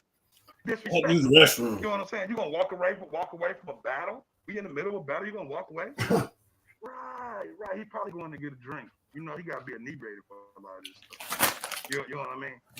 And like I said, since the boy ain't here, and he think it's okay to step away, I'ma just keep cooking until he get back. I'ma just keep cooking until he get back. So this right here says the electromagnetic capture. The electromagnetic force pulls electrons into the orbit around positively charged nuclei. The larger the nuclei, the more electrons are pulled in. So this right here is showing you how light actually creates, or electromagnetism actually forms matter. There it is, right? Y'all know.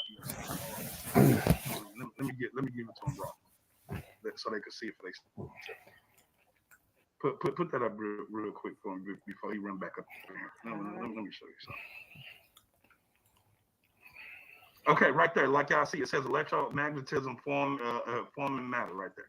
You know what I'm saying? He not showing y'all this because he don't understand it. He don't understand it. Let me go back up here. You see this? This the super force. You know what I'm saying? When he can talk about sound and stuff, nigga, sound dealing with frequency. Frequency is dealing with light. Light frequency. Frequency light. Sound and light are interchangeable with each other, because you can create energy with sound, and you can create sound with energy. Yes, that's how you got electric guitars and all that shit. You see what I'm saying? So right here, this is the fundamental forces. You see, this is the unifying force theory right here. What do you see in the beginning of it? It's light. Hey, hold up, bro. Your time up. We tired of the babbling. We tired of it. All right. And like I said, let me get my screen. This guy's funny as hell. All right. Let me get to where I need to. Hold on, man. Now he want to sit up there. See, this whole debate is by is God light? Is electromagnetism the creator of the universe? He's 2001. We all know JJ7000. that electromagnetism came late. When you go to the timing of the Big Bang, the four fundamental forces of the universe, until 10th to the 42nd millisecond after the bang. And like I told y'all earlier, planets and galaxies wasn't formed until 400 million years after that. Photons didn't come into existence until 400,000 years. Let me get into what God is. All right? Let me get into that. Now, I want him to show his God. Nobody runs around and meet up in a mosque, a church, a temple, on a street corner preaching about electromagnetism is my savior. They don't give you a book about electromagnetism and when you go to prison. They give you a Bible to try to get you right. Now, the mapping of the genetic code known as DNA is probably the most important scientific breakthrough of the new millennium. On June 26, 2000, President Clinton and a group of world-known scientists presented the first map of the human DNA molecule, called the discovery language in which God created life. Chemical sequences, human DNA, chemical letters that make up the seat of human life. Yeah, It's boy, a I hate my breakthrough damn that is headphones messing expected up. to revolutionize the practice of medicine and paving the way for new drugs and medical therapies. Has lasting spiritual, physical implications. See, nothing he's talking about, it has any something you can grasp to. He's all over the place. I just told you, electromagnetism was created late after the Big Bang. I just showed you that light didn't come into existence to 400,000 years after the Big Bang. I just showed y'all earlier that electrons cannot do anything to the hydrogen nuclei and helium nuclei and to the universe cool down. So your electron has limits. Your light has limits. Let's get back to it, man. On track of what God really is. He ain't gonna show you nothing. Electromagnetism in your DNA. President Clinton didn't go see nothing about no electromagnetism in your DNA. He went for the Yah code. Now watch this. Mapping the chemical sequences for human DNA. The chemical letters that make up the receipt. Now, when I get to talking about the Yah code, Anu was prepared to rebuttal this because I had brought it up in the preliminary. So he already had his rebuttal ready for that one, which was pretty good. But like I say, in my preliminaries, you know, I'll sometimes throw you some stuff out there what I'm going to talk about in the debate. You know what I'm saying? Because really, if you can't beat it, why you got to hide it? You see what I'm saying? But he came back with a good rebuttal. Human life. It's a breakthrough that is expected to revolutionize medicine, paving the way for new drugs. A direct link can easily be found between the building blocks of life and the creator of the universe. Who is the creator of the universe? He has no name. It's about a divine name. Who he got? Electromagnetism. They put the electricity and magnetism together, and they called it electromagnetism in the 1890s. Your God was created by somebody who came up with a name in the 1890s. Directly can be easily be found between the building block of life and the creator of the universe. Mankind is fearfully and wonderfully made. A hidden code within the this code is an alphabet of the DNA that spells out the creator name and man's purpose. Scientists, see, Bill Clinton went with the scientists, y'all. Scientists discovered a map of 4 DNA bases that's carrying the ability to sustain life. These bases, known as chromosomes, are painted differently for each person. It contains 23 pairs of chromosomes made up by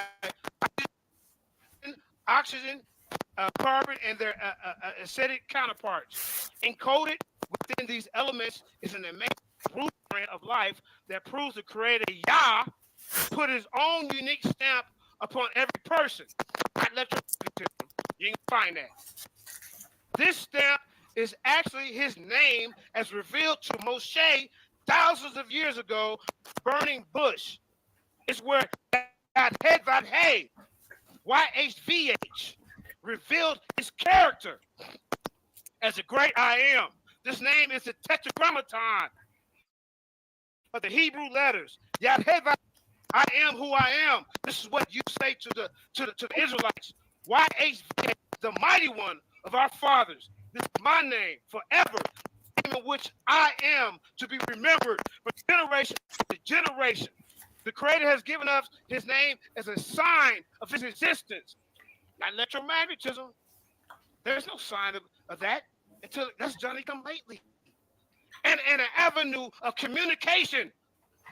We meet up at mosques, at temples, at camps. And that's avenue of communication. Where are we doing this to meet up electromagnetism? Where's the electromagnetism law starts and commandments? How can electromagnetism bring us together in one unison, on one accord? Where can we sing and praise to electromagnetism to raise our vibrations? However, translators have hidden this Hebrew in the English Bible in the scriptures.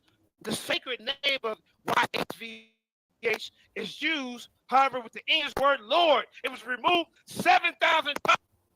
That's why they call me JJ7000. Representation of the 7,000 times they took his name out. Now you get it? All right. The English word Lord or God appear in all capital letters. YHVH is used 7,000 times throughout the Bible as the only unique name of the mighty Elohim of Yasser No. Hey, the last. Hey, we're gonna go 2 more rounds. I'm gonna bust his head. It's my turn, bro. It's my turn. Yeah, let me get that screen. Let me get that screen real quick, sis. Check this out. I told you, like, this dude right here, you know what I'm saying? I'm gonna just jump right into it just to show y'all how much of a fat-faced liar he is, right? This says the DNA in our cell is very similar to an intricate computer program. In one photo on the left, you see that a computer program is made up of a series of ones and zeros called binary code. The sequence and ordering of these ones and zeros is what makes up a computer program. It makes a computer program work properly. In the same way, DNA is made up of 4 chemicals abbreviated as ATGC. It ain't no Y, it ain't no H, it ain't no V, it ain't none of that bullshit. It says much like the ones and zeros of these letters are arranged in the human cells like this: CGT, GTGA, CTG, and so on and so forth. It says the order in which they are arranged instructs the cell's actions. It says the Newtonianism in space in your body. The name of the film Gattaca, if anybody ever seen that film Gattaca, is of course based on the 4 chemicals that make imagine life come down to guanine, cytosine, adenine, and thymine. Okay, that's what GCAT means. This is what they talking about. They talking about cytosine, adenine, and thymine. That's what they're talking about.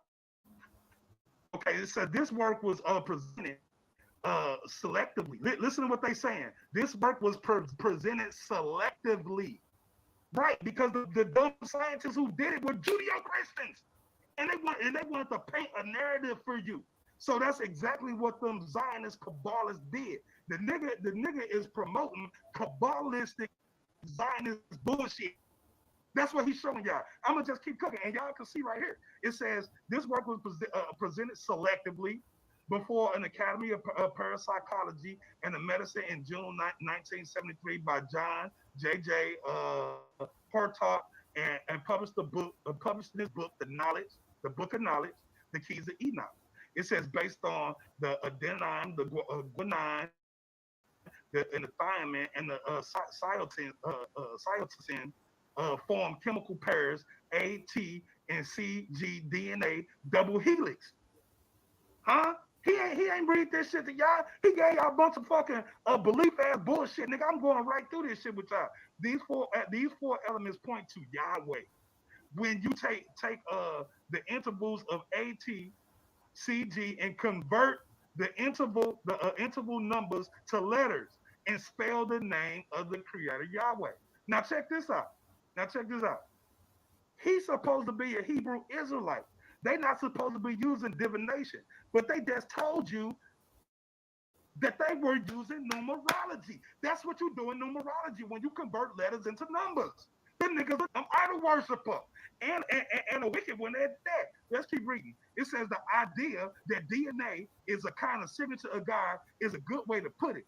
But throwing in this idea that the name of God might be found in DNA is completely fake.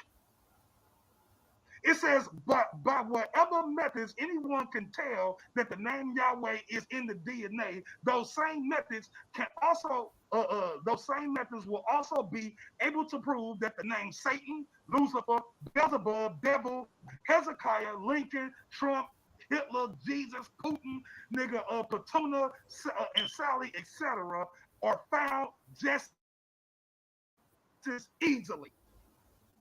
Because anything can be done with numbers, people will see what they want to see. Just like 99% of the so-called biblical chronology prediction that have gone on for the last 1,000 years. Now, this is what real scientists are saying that's debunking his shit. That's debunking his shit. And I just showed y'all that there was no damn Yahweh before 1550 BCE. I just showed y'all that, and this dumbass nigga go sit here and bring the Yahweh shit up like I didn't just kill the dickhead. I just killed him. The universe started 3.8 billion years ago. There was no Yahweh. 13.8 billion years ago, buddy. There was none. There was none. This is a no contest. Now, if you want to sit here and operate and believe, go ahead. That's your prerogative. But I'm gonna bring it to you live and direct. You know what I'm saying? And I just sat here and just rebutted his shit, debunked this shit right in his face. Because nigga, I don't have to sit here and lie to you. I ain't gotta fabricate this. Let me keep cooking for y'all. I like cooking for y'all. Y'all a good audience. Check it out. Okay, this right here. Here we go. This right here. Let's check it out. I'm trying to hurry up for the time. Okay, this right here is called bioluminescence. This is the production and the emission of light by living organisms. It says light emitted by bioluminescent organisms is produced by energy released from chemical reactions occurring inside or ejected by the organism. If you ever seen a firefly, you have encountered bioluminescent organisms. In the ocean, bioluminescence is not rare, as you think. In fact, most types of animals, from bacteria to sharks, including some bioluminescent members. While the functions of bioluminescence are not known for all animals, typically bioluminescence is used to warn invading predators. So they using light to actually communicate with each other. You know what I'm saying? And this right here, these pictures that you see right here, these are actually this is bioluminescence that's in the ocean. The ocean is alive, y'all. This right here says the radiant zinc fireworks reveal quality of the human egg. So it says in Chicago, the stunning explosion of zinc fireworks occur in the human egg is activated by the sperm enzyme. You can't even be born without the light coming first, boy. Sit your idle worshiping ass down. It says, and the size of these sparks is a direct measure of the quality of the egg and its ability to develop into an embryo. You know what an embryo is? Huh? Maybe you don't, because you be drinking so much. According to the new research from Northwestern Medicine, the discovery has potential to help doctors choose the best eggs for transfer into viral fertilization. The scientists said this is the first time the zinc spark have been documented in a human egg. This means if you can look at a zinc spark at the time of fertilization, you will know immediately which egg is good for good ones to transfer into vitro fertilization. This Teresa Woodrow, one who studies two senior authors and experts in ovarian biology in Northwestern, it is a way of sorting eggs quality in a way we have never been able to assess before. So there you have it, people. You have the human species being born through light. You had a universe being born through light, and you don't see Yahweh nowhere in this. I just debunked that whole Yahweh crap, and he gonna sit here and try to come bring it up to y'all again. Let me keep cooking though. Let me keep cooking because I didn't already kill this. I didn't already killed this guy. I've killed them. Now this right here is also something I had showed you before in our prelim. This is called the habitable zone or the Goldilocks zone. If our planet is not in a particular position, that means our planet will not get the adequate light and thermal heat in order to produce life on the planet. Ain't no Yahweh. There's no Yahweh there. Where's Yahweh at in that? Ain't none. The habitable zone ain't called the Yahweh zone. Huh? Huh? Where you at? Nigga, you want to see the sources? There go the sources for you, brother. There go the sources. Shout them out if you want to. Shout them out if you want to. I'ma just keep cooking. Check this out. Do you know what E equals MC squared? Energies equal mass squared about the speed of light. Do you know what that is? You don't know what that is. You don't know what that is. Do you understand what the electromagnetic spectrum is? It's more than just visible light. Look, this itty bitty little section right here, that's visible light. That's the only shit that you can see. Our whole entire universe is right here in this little bitty dimension right here. The rest of all of this, you can't see. It's dark to us. That's why I told y'all in the beginning, darkness is just light that your ass can't see. You can't see ultraviolet rays. You can't see gamma. You can't see radio waves. All of that stuff is dark to us. You see what I'm saying? If you die right now, you think they finna go get a rabbi priest and come get Yahweh to revive you? No, they're not. They're gonna get a defibrillator machine. They're gonna go clear, boom, and they gonna shock your ass with electricity. Not Yahweh. Ain't no Yahweh coming out of that, brother. You know what I'm saying? And if you have not passed beyond the threshold, they could actually bring you back. When we go the MRIs and they start looking at our head, they could see the neurons firing off in our head. Neurons travel down your synapses, nigga. That's light. That's electromagnetism at its finest. Working. You want to know if electrons, if light got intelligence? Of course it do. Don't you have intelligence? Ain't it electrons firing off in your damn head? Huh? You want to talk about the qualities of God? You want to talk about the qualities and aspects of God? That he is right there. Time.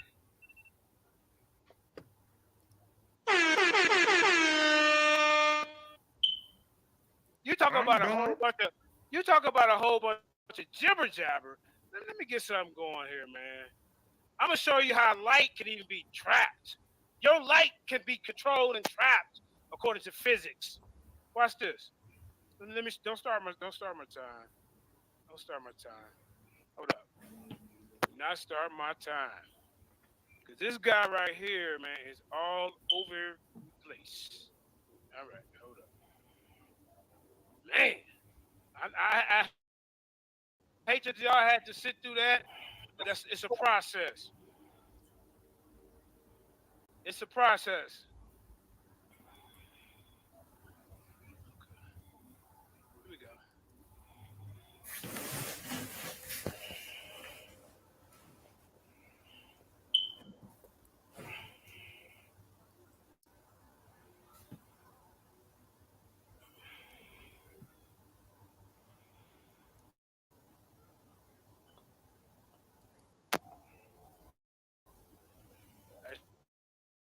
Sister Ivy, is it sharing? No, I don't see it yet. You had it up there, but then Okay, let there me you see. go. Okay, There you go. okay, it's coming up. All right, man. First, man, let me get back to what I need to get to, man, because you know what?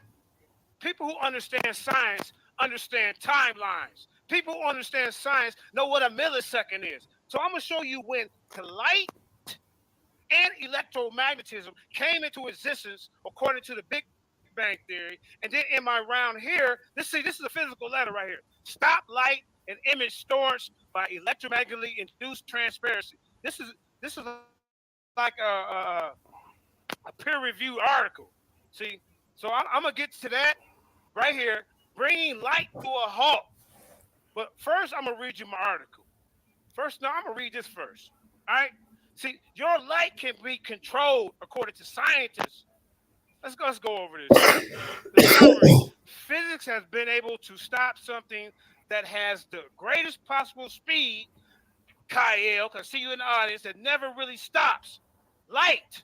A decade ago, physics stopped it for a very short moment. In recent years, this extended towards stop times of a few seconds of simple light pulses in extremely cold gases and special crystals. But now the same researchers extended the possible duration and application for freezing the motion of light considerably. Your light can be controlled. The physics stopped the light for about 1 minute They were also able to save images that were transferred by the light pulse into a crystal for 1 minute, 1,000,000 times longer than previously possible.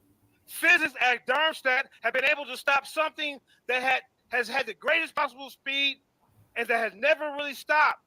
Light. Okay, I think I read this. Hold on. About a decade ago, physics stopped for just a very short moment. In recent years, this extended towards stop time of a few seconds for simple light pulses and extremely cold gases and special crystals. But now the researchers at Darmstadt extended the possible an application for freezing the motion of light considerably. The physics headed by Thomas Hoffman. See, I ain't just running my mouth. At the Institute of Applied Physics of the Technische University of Darmstadt, stop light for about 1 minute. We can stop your God. Your God can just be stopped. They were also able to save images that were transferred by the light pulse in the crystal for 1 minute, 1,000,000 times longer than previously possible. Let's see. The research achieved the record by clearly combining various known methods in the field. Okay, I read that one. So here's the letter right here, the physical review letter. He ain't bringing you nothing, George. This is the physics that you can see. You can look at the numbers published in 2013. You see what I'm saying?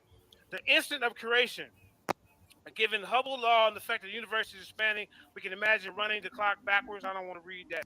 That ain't got nothing to do with the light. That ain't got nothing to do with the light. Let me get to my notes. Put the camera off for a minute. Let me see. Stop sharing. Let me get to the. There you go. Let's get back to this. So as I showed y'all, light can be trapped. You can actually grow,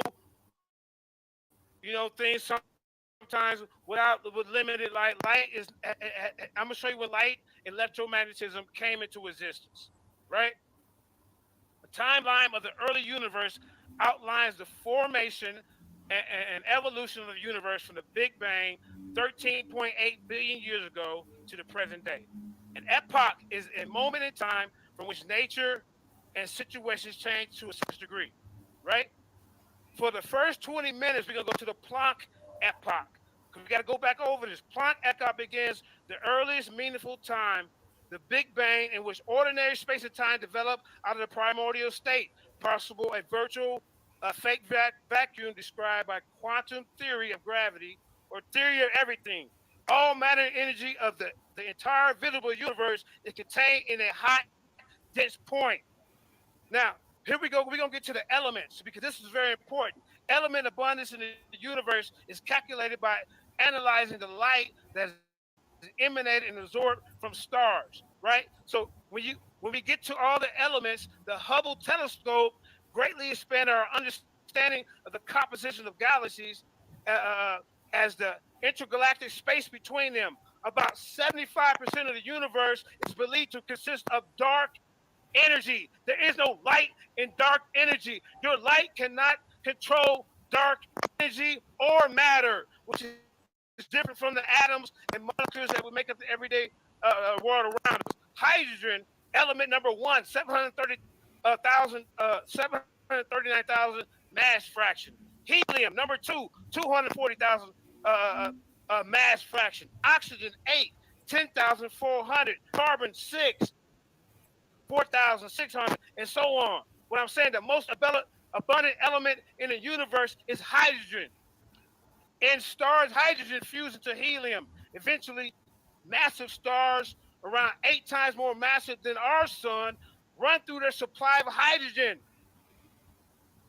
Your God, this light, is running out of hydrogen, and then the core of helium contracts, supplying enough pressure to fuse 2 helium nuclei into carbon. Carbon fuses to oxygen, which fuses into silicon and sulfur. Silicon fuses to iron. The star, your Ra, the star, your Ra that you worship, runs out of fuel and goes supernova, releasing these elements back into space. So for the people that's living around that star at the time, Ra has left them and disintegrated. He gone. And then those black holes that you're talking about that's emanating light right now, they're talking about right now that article Ruben gave you. I'm talking about at the end when they say the big freeze, ain't no light coming because all the stars will be gone. That's my rebuttal to that bullshit you read for the whole time. They will be gone. Ruben giving you some stuff right now. Now let's keep moving. Let's keep it moving. The core of helium contracts supply enough pressure to fuse two helium nuclei to carbon fuse. Okay, I read that. Okay. Now, like I said, the star runs out of fuel, Ra, goes to supernova, releasing elements back into space. So what about the people that's living with Ra at that time? They die. Your star, because you say, I asked, is the sun God or is God is light? Because your light comes from your sun. And your electromagnetism don't come until 10th to the 42nd millisecond after the Big Bang. So electromagnetism cannot possibly create the universe. And you can go ahead on with that old supernova 1/4 shit. Okay, now, ordinary elements, matter don't even account for most of the universe. What does is compensation look like? Excuse me. Scientists debate this subject and revise percentages when new data becomes available. But here it is right here. 73% of the universe, dark energy. More of the universe consists of something we know nothing to nothing about. So he can't get on here and talk about his life. They calling it dark. Dark energy doesn't have that. Matter and energy are related. 22% of rest is dark matter. That make up your 90%. It's stuff that doesn't emit radiation. Dark matter don't even emit radiation in any wavelength, or the spectrum that you've been showing us, chump. Your light can't even get through dark matter. It's stuff that doesn't emit radiation in any wavelength of the spectrum. Scientists are unsure what exactly dark matter is. It does not have been observed or created in a lab. You can't even create this. The next parts of the universe, which contain hydrogen and helium, right? This is how your atoms and your photons is created to get your light. 4% gas. Most of the gas in the universe is hydrogen and helium found between stars. Interstellar gas, ordinary gas, does not emit light. Although it does scatter it. See, they can even scatter your God through your God ain't powerful to stay where it wants to stay. It's being scattered. 4% gas. Most of the gas in the universe is hydrogen and helium found between stars. Interstellar gas, ordinary gas does not emit light, although it does scatter it. Your light, God, can be scattered and affected by elements and forces. Now, 0.04% is stars. Stars don't even make up the majority of the universe. The one you your God, your Ra, your sun is only 0.4 of the universe. All right, idiot. so check this out. Check this out, Tom. This is rebuttal. This is the same. Really don't want no smoke with 7,000. This is the same. Okay, man, this is my turn. This is the same review letter that he's talking about, right? Now, let me show the screen. Let me show you, nigga. I'm rebuttaling the fuck out of this thing. I want to show y'all how slow he is. Check this out. Check this out. This the same fucking review letter. This the same review. You see how it's said, oh, we time light, we stop light. Check this out. Remember when I just told y'all that when they're controlling light, they're controlling a man-made device. That's what you're looking at right here. They talking about lasers and shit. Now, let me show you this. Let me show you this. Y'all gonna laugh y'all ass off. Oh my bad, that's the wrong way. But y'all finna laugh at this. Watch this. Watch this. I'm finna share my screen again. Watch this. Where is it?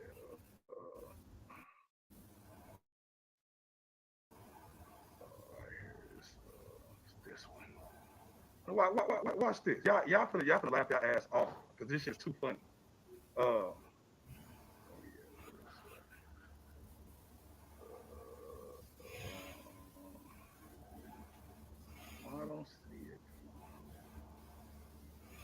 Anyway, I'll just read it to you. This comes from extremetech.com, and this comes from the exact same source that he was reading from.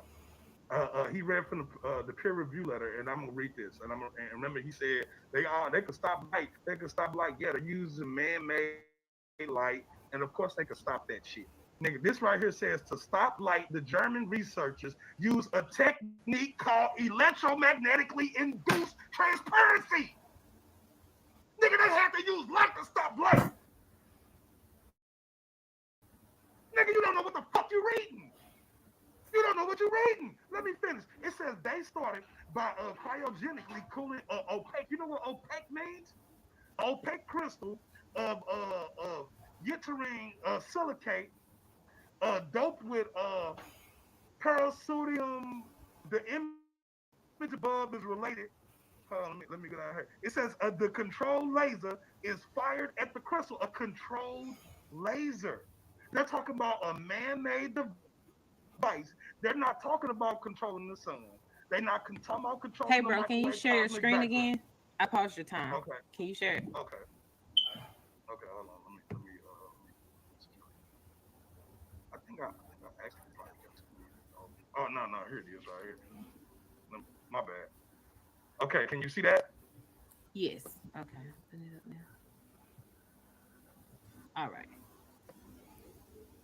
Okay, right here, y'all can see it. It says to stop the light, the German researchers used a technique called electromagnetically induced transparency.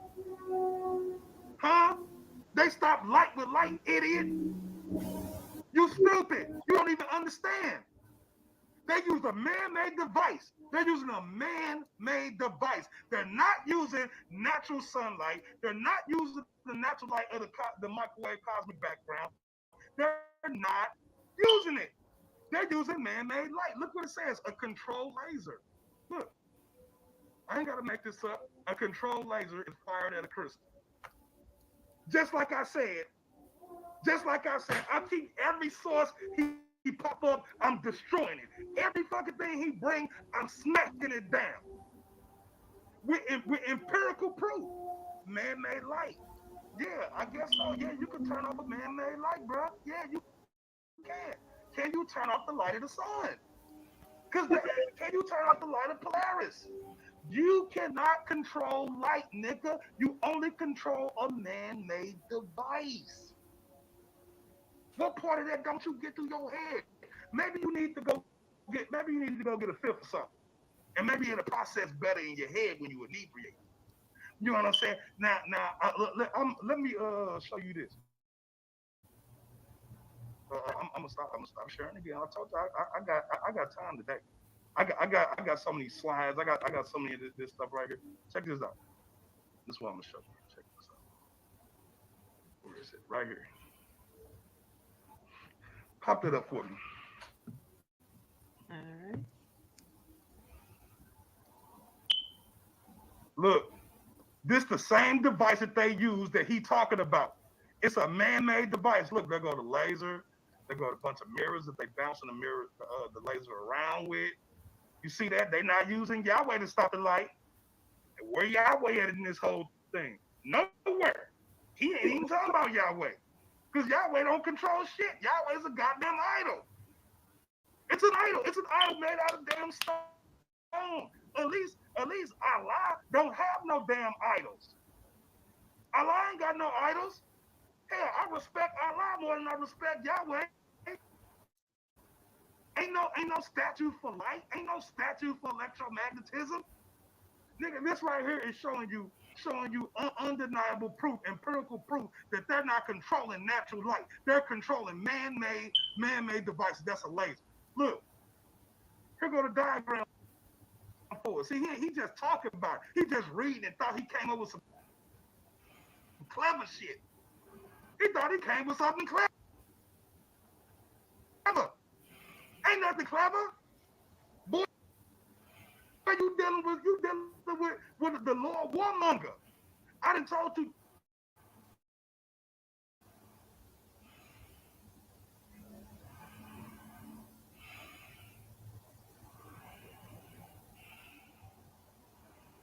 time and time again, bro. You don't know what you're talking about.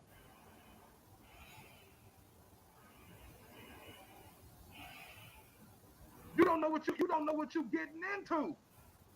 You know what I'm saying? So when it comes down to this, and I'm hoping we get a question and answer round eventually, so I can show the people that this nigga don't understand physics. He don't understand physics, and I want to show the people. I want to show the people how you don't understand physics. This man ain't showed y'all not one time how Yahweh is omnipresent.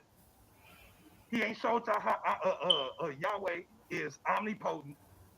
He ain't showed y'all how Yahweh is all places at all times. He hasn't showed y'all how Yahweh is not affected by time. He ain't showed y'all that shit. I'm the only one who showed y'all this shit. I did. It's me. I showed you. I'm giving you empirical proof and tangibility of God. Now, like I said in my video, all of God ain't light, but the aspect of God that we're talking about, we talking about light today. Today we talking about light. Tomorrow we might talk about the rest of it. But today, my opponent foolishly and he went and challenged a narrative that he knew was an intellectual trap. And now he's falling into the trap and he can't get out of it. This man keep talking to y'all about all the other gods in the world except for his own damn God. Why he can't bring up his own God? Why he can't show you? Let me show let me share my screen. I got so much. Let me go to the Chrome tab. Let me go here. Now the man brought up dark matter, right? But what is matter? What is matter? Huh? The reason why they call dark matter is because they don't know what it is. Their instruments can't pick it up.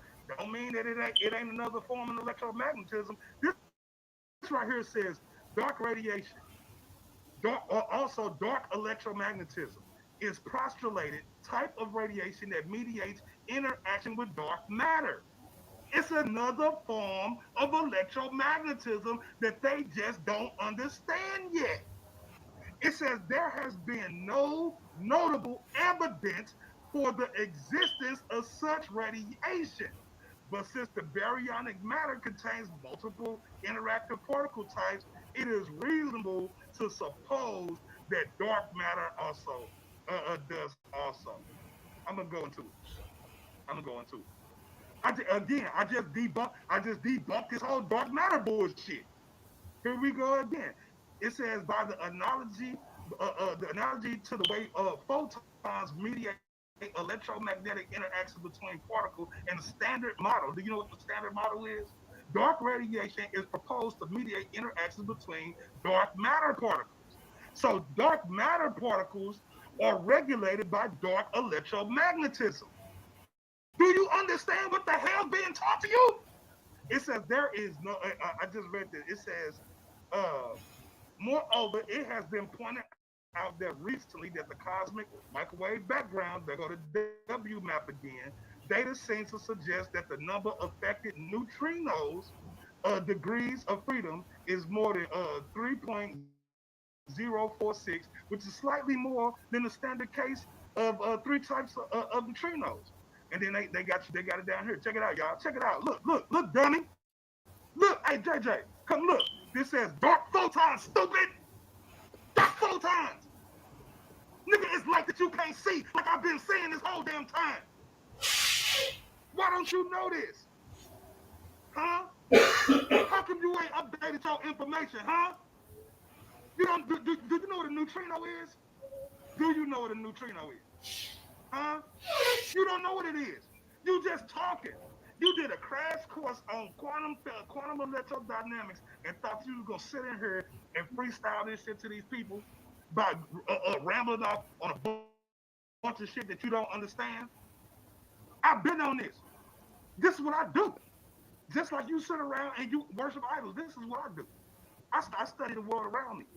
What it say? It says dark radiation. Let's go to dark matter. Let's go to dark matter. Debunking everything that come out this man's mouth. Every single thing that come out his mouth. It says dark matter is a hypothetical form of matter. Do you know what hypothetical means, fool? It accounts for 85% of the matter in the universe. If it's so much dark matter in the universe, why they ain't never had a sample of it? Can you show me a sample, JJ, of some dark matter? I mean, it make up 85% of the universe. Surely your ass can get a sample of it, right? Huh? Huh? But you can't. You know why you can't? Because dark matter is a hypothetical form of matter. That's why. Time. Call it support. All right, let's finish this off, man. Because this brother talking about hypothetical. Do you know what hypothetical means? Hypothetical means it's an assumption. Just like all of your science. I'm going to kill you with your science. Hypothetical. Everybody know what hypothetical is. But let me finish. Let me show you where. Hey, can you mute this guy? Question. Yes. Come Hold on. Question. Come on. This is my last round. This is the last round, and then it's the question. Yeah, because yeah, he went first. He went first. I'm just making sure. All right, let's get back to this, man. Let's get back to it, man. All right. Now, how did the first elements form? You know what I'm saying? This guy right here just rambling, man. He just rambling. Let me get my screen up. Get my screen up. Hold up. Don't start my time yet. I haven't. All right. Cause see, he ain't brought up nothing about his God. I just told you, my God said, "Let there be light." My God created the light. When my God is compared to light in the Bible, it's a metaphor for righteousness, for truth, for wisdom, for knowledge, for understanding. You're trying to mix things up. I mean, what the hell's wrong with you, bro? Well, let me get back to this, man. Talking about some dark matter. All right, let me finish reading this about this, what went into existence. How do chemical elements appear in the universe? Immediately after the Big Bang, because you can't have photons and all that without the elements. How do chemical elements appear in the universe? Immediately after the Big Bang, according to scientists, the universe was both too hot and too dense for elements to form. Hydrogen didn't appear into the universe, had spread out and cooled enough for the first proton and neutrons, simple atoms to form. Between about 10th to the 12th millisecond and 10th to the 6th second after the Big Bang. Electromagnetism, it wasn't even there, bro.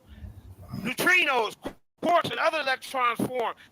Then protons and neutrons began forming shortly after, from about 10th to the 6th to a millisecond to 1 second.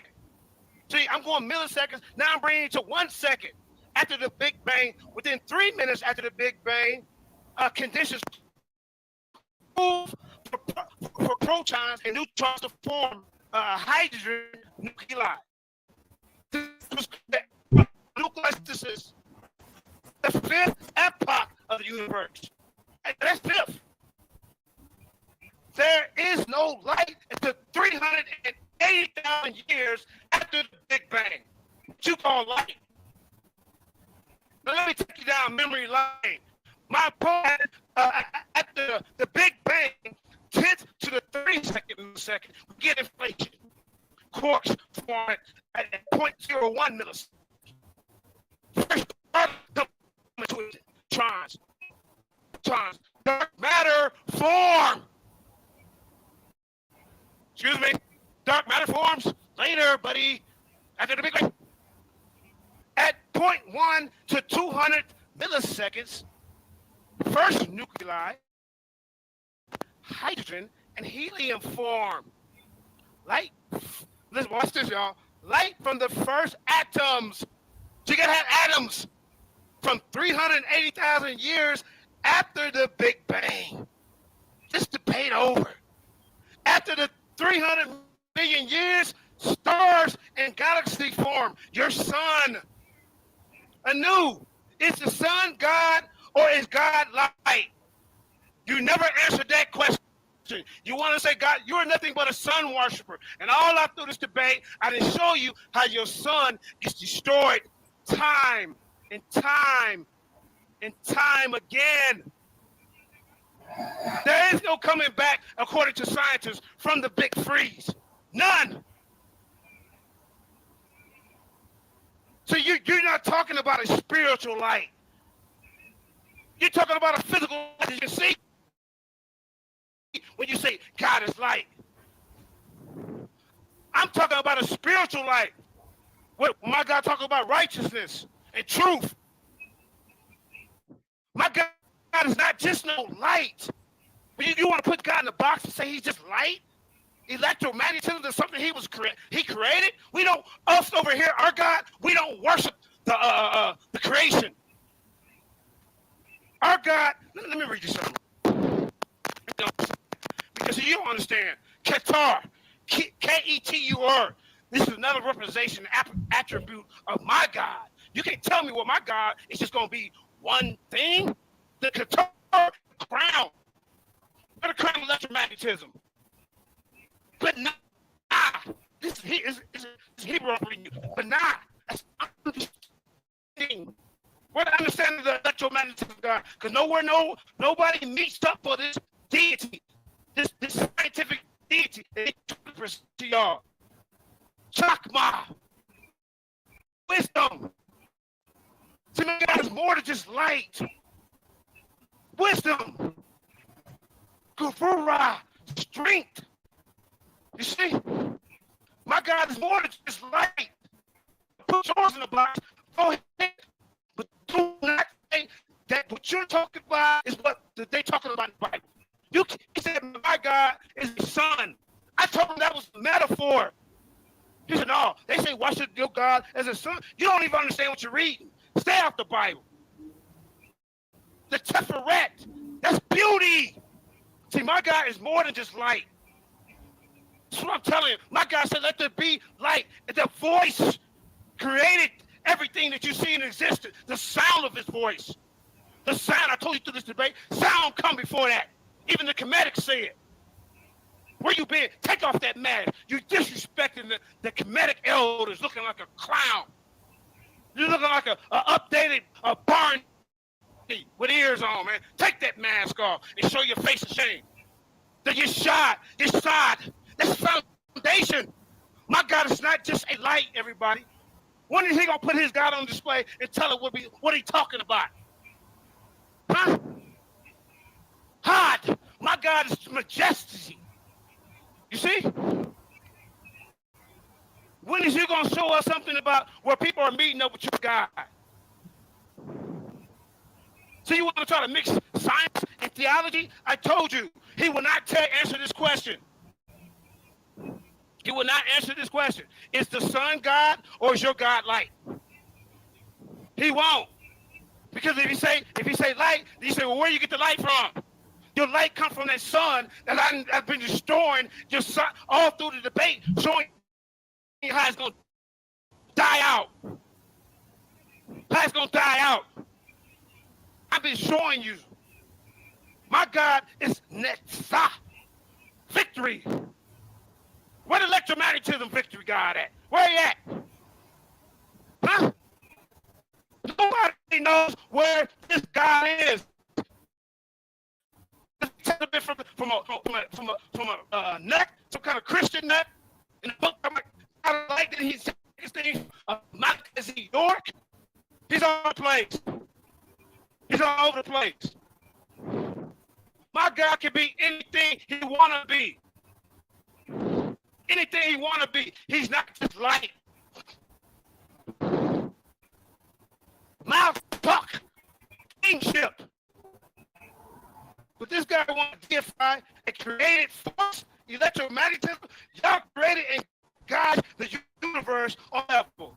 In a limited way that we can experience as our souls move into space and time. We all know that electromagnetism can hold the universe together by itself. It needs gravity. It needs strong and weak nuclear forces. Each separate represents many things, including one of Yah qualities. Electromagnetism, God, where's its qualities? A stage in creation of the world. Since the tree of life serves as a visual map, the location of each separate on the tree of life represents a variety of qualities. The first separate that emerged from Yah lies to the top of the tree to begin to turn. Each separate rose out of slightly modified.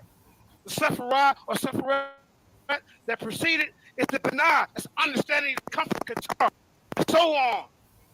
What are electromagnetism? Where can we get this information? Where's the written laws, the statutes, the commandments that was laid down by electromagnetism, God? Yah over everything.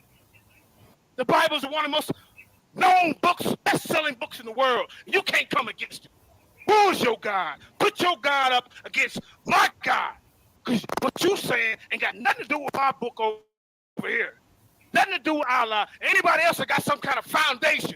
You're all over the place. You started off as a Moor, then you started off as the black woman was God. You're in the back chat, talking about you make up stuff as you go. Your character is on trial right now, bro. To be honest, you run around with that mask on your face because you don't want to show it. You're shame. Shame. The bro runs around here and say he's an atheist. We got all these screenshots. If you're an atheist, how are you going to teach us about God's light? Now, the separate that proceed, like I say, and understand the Torah. One of the most and powerful aspects of this separate is that they exist separately and together are one. And they are both part of Yah and our Yah at the same time. See? The Yahs of existence of Yah because it's infinite. See, my Yah created light and said, let there be light, meaning truth and righteousness. Yah energy is too vast for a finite material world that you inhabit. Yah used to separate to translate his energy and infinite qualities to a finite world, idiot. As a result, the separate one formless and consists purity of energy. Their energy reflects the source of all energy in the universe. The tree of life shows the importance of everything, bro. See, like I say, man, you have tried to limit my God into a box. I'm not going to let you do it. You cannot just say God is light. Electromagnetism, that's some Magneto X-Man bullcrap that you done came up with. Right. The Bible don't need no defense. He up there running around and teaching some old mess that he done got off of Malachi Z. York or somebody else. Now he talking at one point he talking about he light body. Then he talking about he from Ghana God. He from Ghana God. That God is called Ata Na Yagomi. And that's a terrestrial being that they believe in. And if you were from Nigeria and you're talking about the Igbo, they ain't talking about no electromagnetism God. So how you not God? You're a fake Naga. The real Naga Kushites went over to India and set up shop. See, your character is on trial, bro. Because you run around the community talking about the mother goddess Sophia. Then you're talking about the black woman was God. Then you talk about Michael is the Messiah. Christ Michael is the Messiah. You've been running around. I'm done. I know. All over the place. So we put Yeah, this question so, around. You went first. I can ask the first question. I get the first question. Okay. It's answer because it's getting late. I'm done with the toast. You know. No, don't cry now. Don't cry. Hey, I see the team. Hey, it's over with. For me to speak for yourself. Speak for yourself. Now, my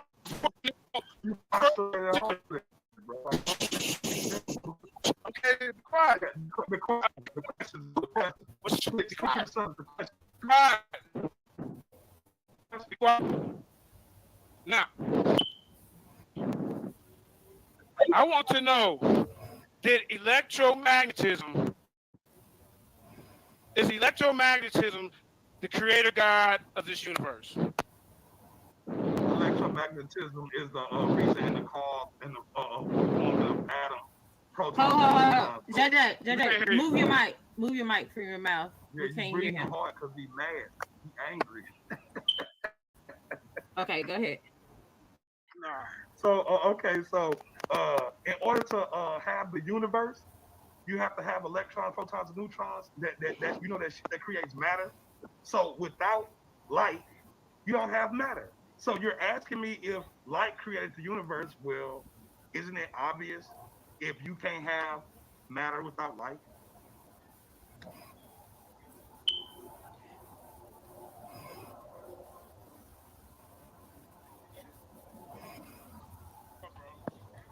Is electromagnetism the creator God of the universe? No, you ain't. You skipping around. Go ahead, next question. Electromagnetism, the creator God of the universe. God is light is electromagnetism. No, it's electromagnetism, the creator God of the universe, like you've been running around in the backpack telling everybody. Bro, that's the premise of my. I'm trying to answer your question. I'm trying to answer your question. I'm trying to answer your question. Let's go. Wait, 7,000. Let him answer.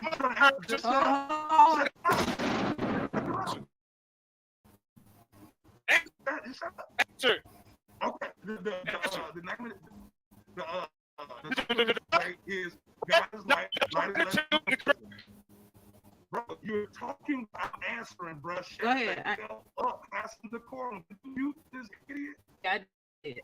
Okay, so once again, the topic of this debate is God light? God is light. Light is electromagnetism, and he's asking me a question that the topic answers. God is light, and there is only one Almighty God, only one Almighty superforce. Unless you can show me a different superforce in the universe, nigga, God's light is a superior concept when it comes to God. Next question. First round video, you listen. He said electromagnetism is God. Now you're contradicting yourself in the debate. Hey, Ivory, let me rewind. I can rewind it right now. Hold on, let me get my phone. And we're going to show you that this dude said electromagnetism. Let me rewind the show. No. Did you not say that? No. Did you? Oh. You see, this is what I'm talking about. Rewind it. Rewind it. Okay, we're gonna play a little something while you rewind it. Hold up. Yeah, let's rewind it. No, rewind it. You put it on. I know what I said. Heretics. For a minute. Information age. Can you sell? One time for the one time. Yeah. Get all you niggas' ass, man. Yeah. Top of that bullshit. Yeah. Squab in. Chicken. False information to my people, that's indoctrination. 400 years, all that praying, they was still waiting. Heretics, nigga, look who in the building. Information age, man, I might be at 1 million. I'm out my mind, I ain't lying. I bleach wrong. That information is from gazing and dead wrong. But tasting on the good Moses or David, you get bitched on. Bitch, I'm sourced up. Only book clocking days, bitch, I'm papered up. Yo, shit, get out so finished, that shit fake as fuck. This my hottest what I'm walking, I can't change it up. His bullets with this knowledge, nigga, I'ma spray shit up. It might be me, I'm on these books, I've been waking up. Talking reckless in the back, bitch, I'm hanging up. They doing everything they can to keep me waking up. Talking shit up about the Bible, but I'm saying. Hold up. Listen, if everybody go back to the 1 hour mark of this video, you hear me? This man come on. Hey, listen, this man come on here. God is like, God is humanity. Now you're not saying God is electromagnetism. He it is. says God is light. light is electromagnetism. Why is that so? No, hard? you said God, bro. That's okay. Listen. So, Nigga, is electromagnetism created the universe? Yes or no? Yes or no? You teach that electromagnetism is the creator of the universe. Now you don't want to answer it? Is electromagnetism the creator of the universe? I already answered that. You asked Read. me. Okay. All right, I go to the second question. I go to the second. All right.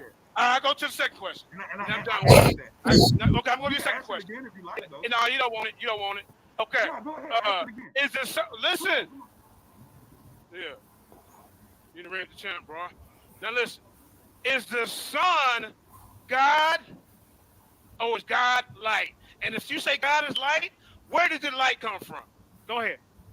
Okay, again, once again, it says God is light, light is electromagnetism. There you go running again. So we're talking about the entire spectrum. He asked me, is the sun God? What, you talking about our sun? You talking about our baby sun?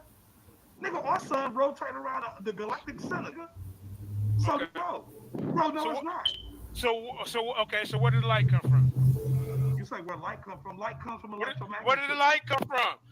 So God is light, but light is infinite. It So has it- never so not the- been. so it comes from electromagnetism, like you said. Always been. Like you just It has said, never from not electromagnetism. So is electromagnetism God? I just told you, God is light. Is electromagnetism? Yes or no? The creator. God is light, and light is electromagnetism. Is electromagnetism come before light? But anyway, Electromagnetism is. oh my God! You see what I'm talking about? So why don't you say it's electromagnetism? Okay, so it's electromagnetism God then? You say what? Is electromagnetism God? Listen. Light is the same thing, but you won't say electromagnetism is the creator. I'm done with my question. I'm done. Ask me my two. Ask me my two. Ask me my two. Ask me my two. So See this guy? Yeah, that's two. Two. I'm gonna go there, bro. I gotta work, bro. Ask you two questions. Okay, Anu got to answer Ask you two his questions, question. bro. So JJ, in 3 words, can you explain to me what force is? Force is a power. Something that's. Shut up! Shut up! Shut up! You said 3 words. I gave you 4. Force is a. I gave you 5. Force is a power. I gave you 5. I asked you for 3. Shut the hell up! Can you shut the hell up? Hey, mute him, moderator. I can't even get started without him interrupting. All right. It's a force. It's an act of the Most High when He spoke things into existence. You see what I'm saying? It's a ripple effect. It's a vibration. It connects to us. You see, take that mask off because I know you're under there crying. Show your face in this debate. Huh? That's it. Okay. You can, I'm still talking. I can finish, bro. Did you answer the question? No, I'm not done. I can go into my 2 minutes, bro. No, you don't want to get it 2 minutes. I'm not Bro. I'm asking simple questions. That's why. No, you don't. I said 2 minutes. We can get 2 minutes. I just come on. Can you tell me what force is in 3 words? That's all I get fired. Go in this question. I'm about done with you. Okay, so again, correct force is mass time acceleration. Can you tell me what acceleration is? It's speed. Is that your answer in 3 words? That's your Yeah, answer? there you go. No, there you go. Okay, so that's it. That's 2. And it's 2. You said 3. You said 2 and 2. I'm done with you. Now let's close out. Close out. Close it out. Let's close out. You said you had 2. He said he had more than 2. Hey, when I try to go in depth with my 2 minutes, hold up, baby. When I try to go in depth with my 2 minutes, you can't interrupt. I'm not encouraging. No, I'm not. That's when I try to go. Ivy, can you mute? Hold on. Okay, hold on. Hold up. You're forfeit. Now. You leave. No, I'm not. And I'm not. Because when I tried to go in, you want to forfeit. But when I tried to go in depth for my 2 minutes, said acceleration is just speed. Acceleration is change in Hey, when I try velocity to get over it through my time. 2 minutes of That's talk what that time, is. all Hey, you JJ, did can Okay. you tell me what power whatever, is? man. Ain't nobody stupid. JJ, in 3 words, can you tell me what power is? That's your third question. You Yeah, already I asked got me. more. I got more. I got That's more. it. I got You more. know what? Can you tell me what Hey. power is, JJ? What is Okay, I power, will. Can you JJ? mute him, please? Can you mute him? What is Can you mute power? him? Okay. Hey, Hold can on. you mute him? JJ, it's Can on you him. mute him? Hold on. Okay. Look, let me say this. It's on Anu. He's mute him. asking the questions. If you want to, if you need 2 minutes, Mute hold him. on, Anu. If he need 2 minutes to answer the questions, let's give him 2 minutes. The 3 Shut words. the hell I'm up. asking for three words. Just shut the hell up. In 3 words. Shut Can up. you tell me what power I'm gonna tell is? you in 2 minutes. No, I see No, that's it. That's too see, damn long. I'm done. You want time I'm so gonna you close can out. Google. You want to Google it. All I'm asking you is simple shit. 3 words. 3 words. What is power?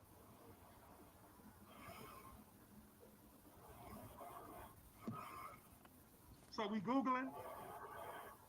You Google, you don't know what power is? I'm waiting for you to shut up. Ivory, mute him, please. I get 2 minutes to speak. You heard that in the beginning. He's disrespecting the panel. He's disrespecting the audience. Every pose on question and answer round, you get 2 minutes, and soon he want me to answer one question in 3 words. I gave him 5. So we're not going to do this. Now, your stupid first question was, what is power? I answered that in 5. Then your second one, I answered. I tried to go to a 2-minute spell with it. You didn't want to hear it. So I'm done with your question round. It's over. The information is burnt and cooked your ass. I ain't spending no more time with you, especially the last round when I showed you about my Most High God. This is what it is, everybody. He has not showed us nothing that we can connect with him, speaking about his electromagnetism, fake God. Like I say, his character. For 1 minute, he said Christ Michael is the Messiah.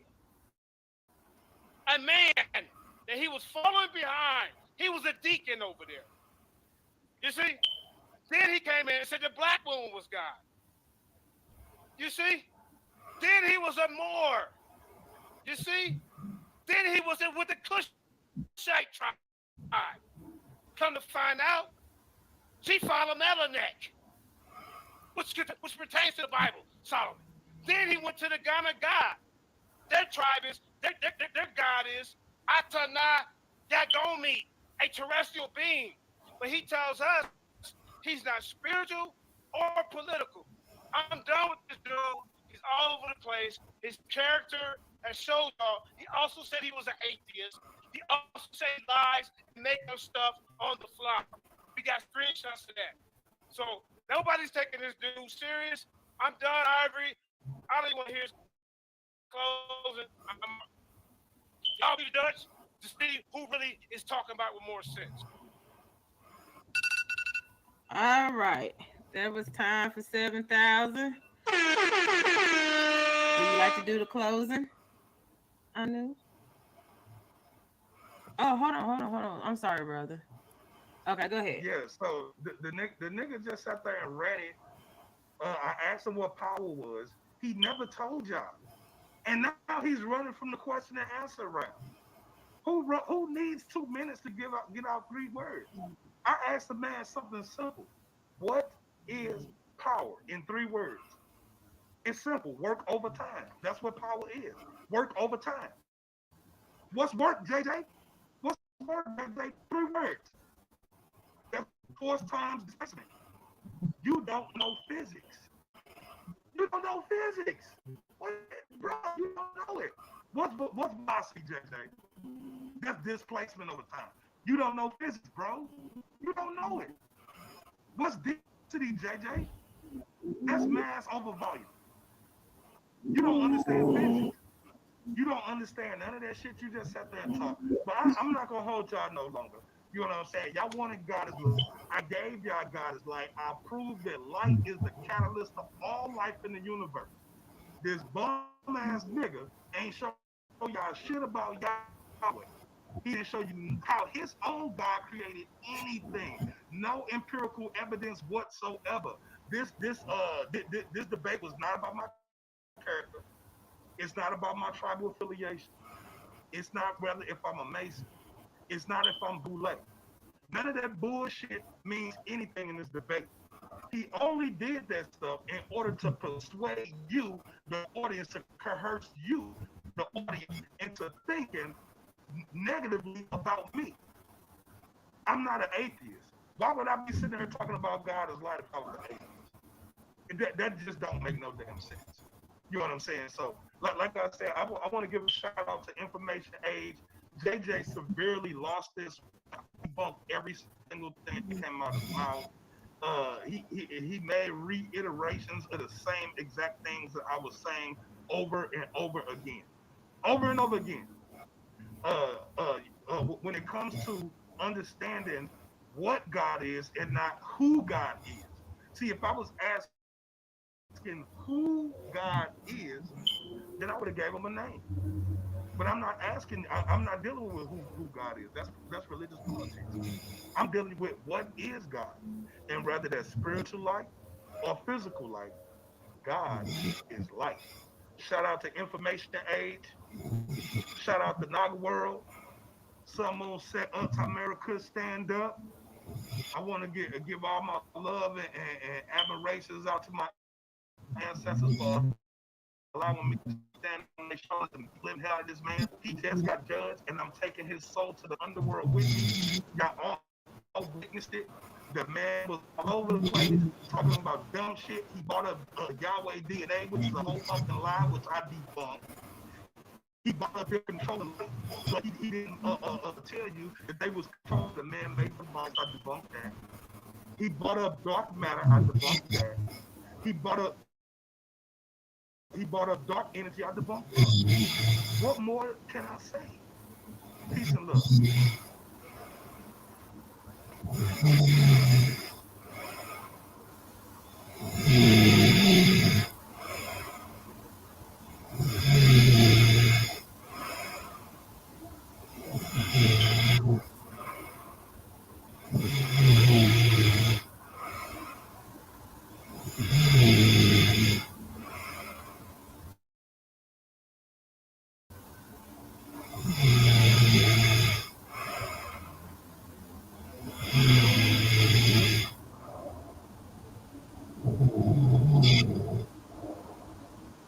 University of Alabama in Birmingham. My name is Lee Mays, and it's my privilege this evening to serve as moderator for the program. We have two very special guests. One is Dr. Yosef Ben Yochanan, who is an African anthropologist, an educator, an author, and a scholar. He's on my right, and on my left is Dr. George Simmons. Dr. Simmons is also a professor. He was born in St. Croix, Virgin Islands, USA. And we will discuss a number of topics this evening. These gentlemen are here to talk about African origins. As you know, in America, Black History Month is celebrated every February.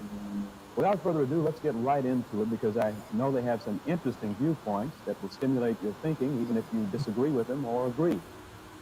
I'm going to call you Dr. Ben.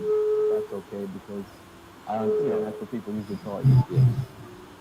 One of the more controversial positions that you take is that Black Africans landed in America 2,000 years before Columbus.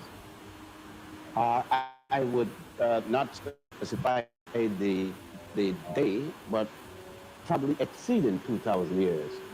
The fact is that Columbus never came to the United States of America or North and South America. He came as close as San Salvador. There's a rumor that says that Columbus came to America. He did not come to America. He came to an island of America. Vespucci came to America, not Columbus. He came to the Caribbean. But it is commonly stated just as much as they state that Columbus discovered America while the Indians sat down watching do it. Now, but all the knowledge of Africans in the Americas quite knowledgeable to scholars. The fact that it's suppressed doesn't have any validity at all. Let me bounce a couple of things off of you. One thing, this article that I'm going to be referring to our home audience and to our studio audience, this article came out in the September 19 issue 81 issue of Science Digest, and it's entitled Black Kings in Ancient America. You and some other black scholars believe that these people, African people, came to this continent before Columbus. We don't believe, we know. How do you know? What evidence? The evidence is there. For example, when you go to Central America, the Yucatan Peninsula, and Ecuador and places like that, they have caches of Carthaginian money found 200 feet down in the ground, meaning that there were fluvial disruptions, and those money was buried. So it indicates a period of time at least. From that, when you look at the strategy, you can tell the period of time in which they've been here. And when you're talking about Carthage, you're talking about at least 212 BC, when Carthage was finally destroyed by the Romans. Again, the Queen Makeda, which you call the Queen of Sheba, there are maps which Rome, the church in Rome, the so-called Holy Father, has suppressed these maps from the time of Justinian, showing South America and what is today called Central America. The maps there, and Victoria, Makeda goes back to at least 892 BC. Before Christ. Before the Let me point out another thing, just from the same article. I don't know if we can see this on television, but here is tell me what this is, and why do you see this as proof of the presence of Africans in America before? That is the head of an Olmec, and the Olmecs were said to be the first of the indigenous Americans. And if an Olmec walked in here, then you would believe that he had come from the middle of Africa.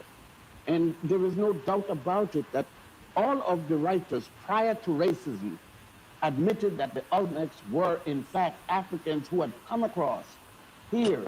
There is no doubt when Pigmafetto and others, the point is that Van Sertima is writing and others, but Leo Weiner in 1938 at Harvard University wrote a 2-volume book for which he was fired about the Africans, Olmecs being Africans. Let me bounce this off of you, okay?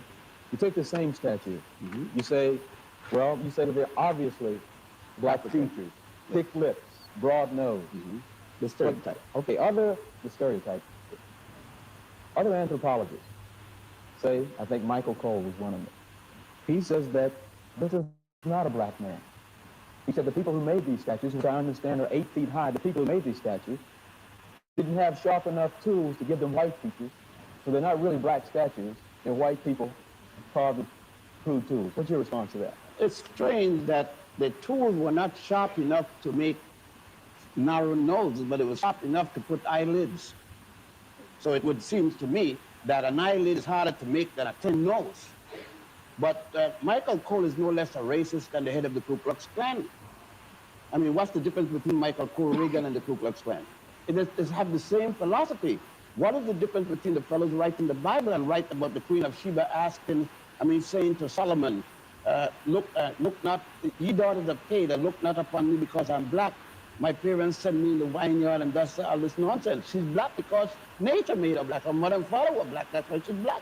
Had nothing to do about going in the vineyard, even though it's in the Bible. Yeah, you talked about religion. We're going to get to that in a while. Let me turn to Dr. Simmons. You also agreed with this position that Africans weren't in this. I have no problem, no doubt. As a matter of fact, speaking about, like Dr. Ben mentioned, and you spoke about Michael Nico, I owned a book several years ago and still have it in my possession by Michael Nico himself, who is considered one of America's leading archaeologists and anthropologists from Yale, one of America's most prestigious schools. In his own work, he referred to them as Negroid. And he went further to state the title of the book is America's First Civilization, what he calls civilization. And to turn around and to tell these youngsters and other people in America in particular that the black man was the first to build any type of civilization in the Americas will be disturbing to Americans. And so, let me ask you this, even if you're right, let's say you're right, what difference does it make? It makes a lot of difference. What kind of difference? It takes the inferiority complex out of the black man who felt that his only beginning and relationship here in this part of the world is that of slavery. Then it puts him in the driver's seat because, again, they don't tell you that there are man-made hills within the United States. They call them mounds. And they range from in the Midwest all the way down the eastern seacoast of the United States And they have found artifacts in them that are similar to things found in West Africa and in Egypt, which is Northeast Africa, that predates the arrival of the so-called indigenous Indians to these lands. Another thing is, some years ago, one of the major television networks back in New York, I don't remember exactly which one, ABC or which, I did a documentary, and they said that these Olmecs are the ones who brought right into the Americas about 3000 BC. To tell blacks that they ought to be glad to enter into these schools of higher learning today in order to read and write, because their ancestors back in Africa couldn't read and write. You see what it will do to tell them that they brought right into the Americas? Antonio Pigafetta, that Dr. Ben mentioned, who sailed with Magellan when Magellan came to the so-called New World in 1519, when they landed at the land of Brazil, which we now call Brazil, they were met by people in canoes that carried as many as 40 people. And Antonio Pigafetta recorded that these people were jet black. It seemed that they came out of the infernal marshes. That meant that they were burnt. He said, naked and black as they are in 1519, 27 years after Columbus's arrival to the so-called New World. Another thing they don't tell you, again, you heard my associate. Well, why haven't we heard these things before? Why don't we read them in the New York Times? Birmingham News. If I stole another man's country, and I brought your ancestors here to work for me, could I tell you how great your ancestors were and still expect to keep you in slavery? Well, let me give you a better, not better necessarily, but an added situation of that. Most black people in Birmingham, Alabama, like in Harlem, New York, are Christians, and they go to in a black community, a black minister, a black congregation, but with a white Jesus, because they didn't know that that Jesus, up until Pope Julius II, had the first black Jesus painted. He had Michelangelo to do it, but up until that time, the world worshipped the Black Madonna and Child. The present Pope is going back to Poland to worship at the statue of the Black Madonna and Child. That's in the New York Times. But what the Times says the next day, don't worry about the Black Madonna and the Child. She was originally white, but there was a storm in the 16th century, passed by and turned it black. But the same storm must have gone to Spain, and then it went to Ethiopia, and it went to the Soviet Union and turned all the Black Madonnas black. It was a hell of a storm. Well, okay, let's get together here. I mean, we're jumping around, and I think we're going to have a beautiful, interesting hour, okay? Because of this subject, I was going to get to this later, but since you opened it, let's deal with it, okay? You're in the Bible Belt, gentlemen. I heard so. You heard so. And I must tell our audience, we had dinner together earlier, and we got into this a little bit. So you're going to hear some interesting things. Because you guys are taking issue with a lot of what we grew up with in the Bible as fact. And you tell me that's not so. You got to. It is. I brought it right here. Before I show you the picture you want to see. This is Pope Pius XII in his private chapel, praying to the Black Madonna and Child. And all the popes of Rome, in their private, this is from the church, the Roman Catholic Church itself. I just got rid of the copy of the history of the Black Madonna last night. I brought one copy. It's published by the Roman Catholic order of nuns called the Daughters of St. Paul. And they said that the picture of the Black Madonna and Child in Poland is reputed to have been painted by St. Luke. Now, St. Luke is said to have been one of Jesus' disciples. He ought to know what Jesus had looked like. So if he painted a black woman and child, who am I to say that he wasn't? Besides that, however, in Anukakerakt... So now you guys are saying Jesus was black? We're not saying it. It's what has been written on history. Up until the Nicene Conference of Bishops in 325, when Rome, under the order of Constantine, the Roman emperor, ordered the 219 bishops at Nicaea, and they took away Christianity from the Africans. Just remember that before they said Jesus was born in a manger in Bethlehem, they said he was born in a cave in Ethiopia. It was at the Nicene Conference that changed that. Let's go further. Wait a minute, let me be sure I'm following you now. You're saying that the birth of Christ as we know it is not accurate. It's a farce. It was only You realize what you're saying? a farce, a lie. You know what a lie is? A lie is a lie. The person who wrote that at the Nicene Conference of Bishops in 325 AD, Constantine, the Roman emperor, ordered a conference be held because Rome wanted to take over Christianity from the people who started it. Christianity was started with Pantheus and Boetius in a place called Alexandria in Egypt. And Egypt is in Africa. I saw it up to January the 9th, it was there. You talked about that a little bit last night in your lecture. There was a lecture last night from Dr. Simmons here on campus. You talked about the separation of people who don't want us to see Egypt as part of Africa. You talked about the historical thing about blacks being in Egypt as well.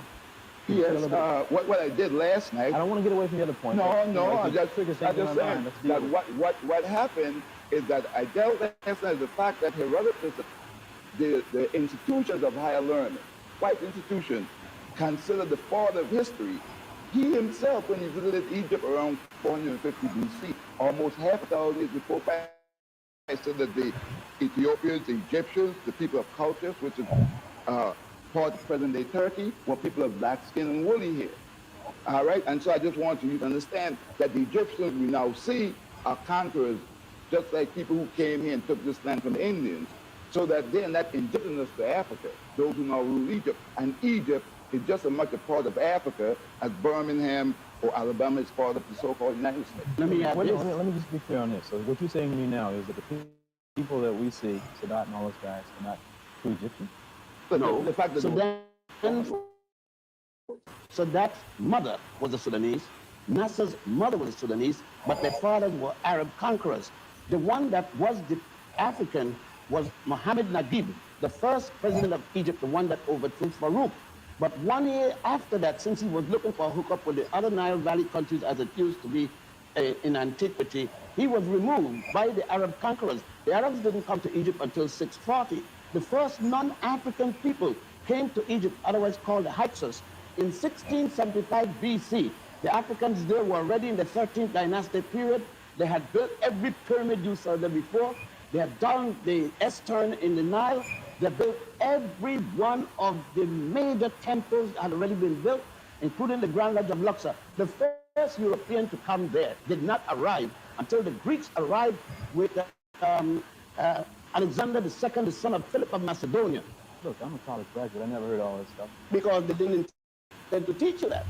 They can't tell you that you're inferior and teach you that you taught Egypt, Europe. The first Europeans to be civilized by the Africans were the Greeks.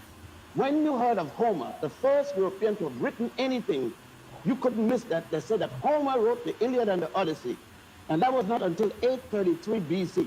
The Africans had already in 255,000 at the Tassili Mountain. They had the Sibyllian period, first, second, and third, the pre-dynastic period, all the way up.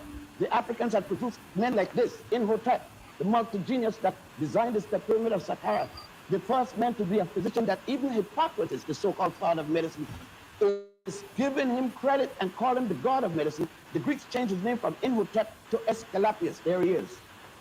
There he is.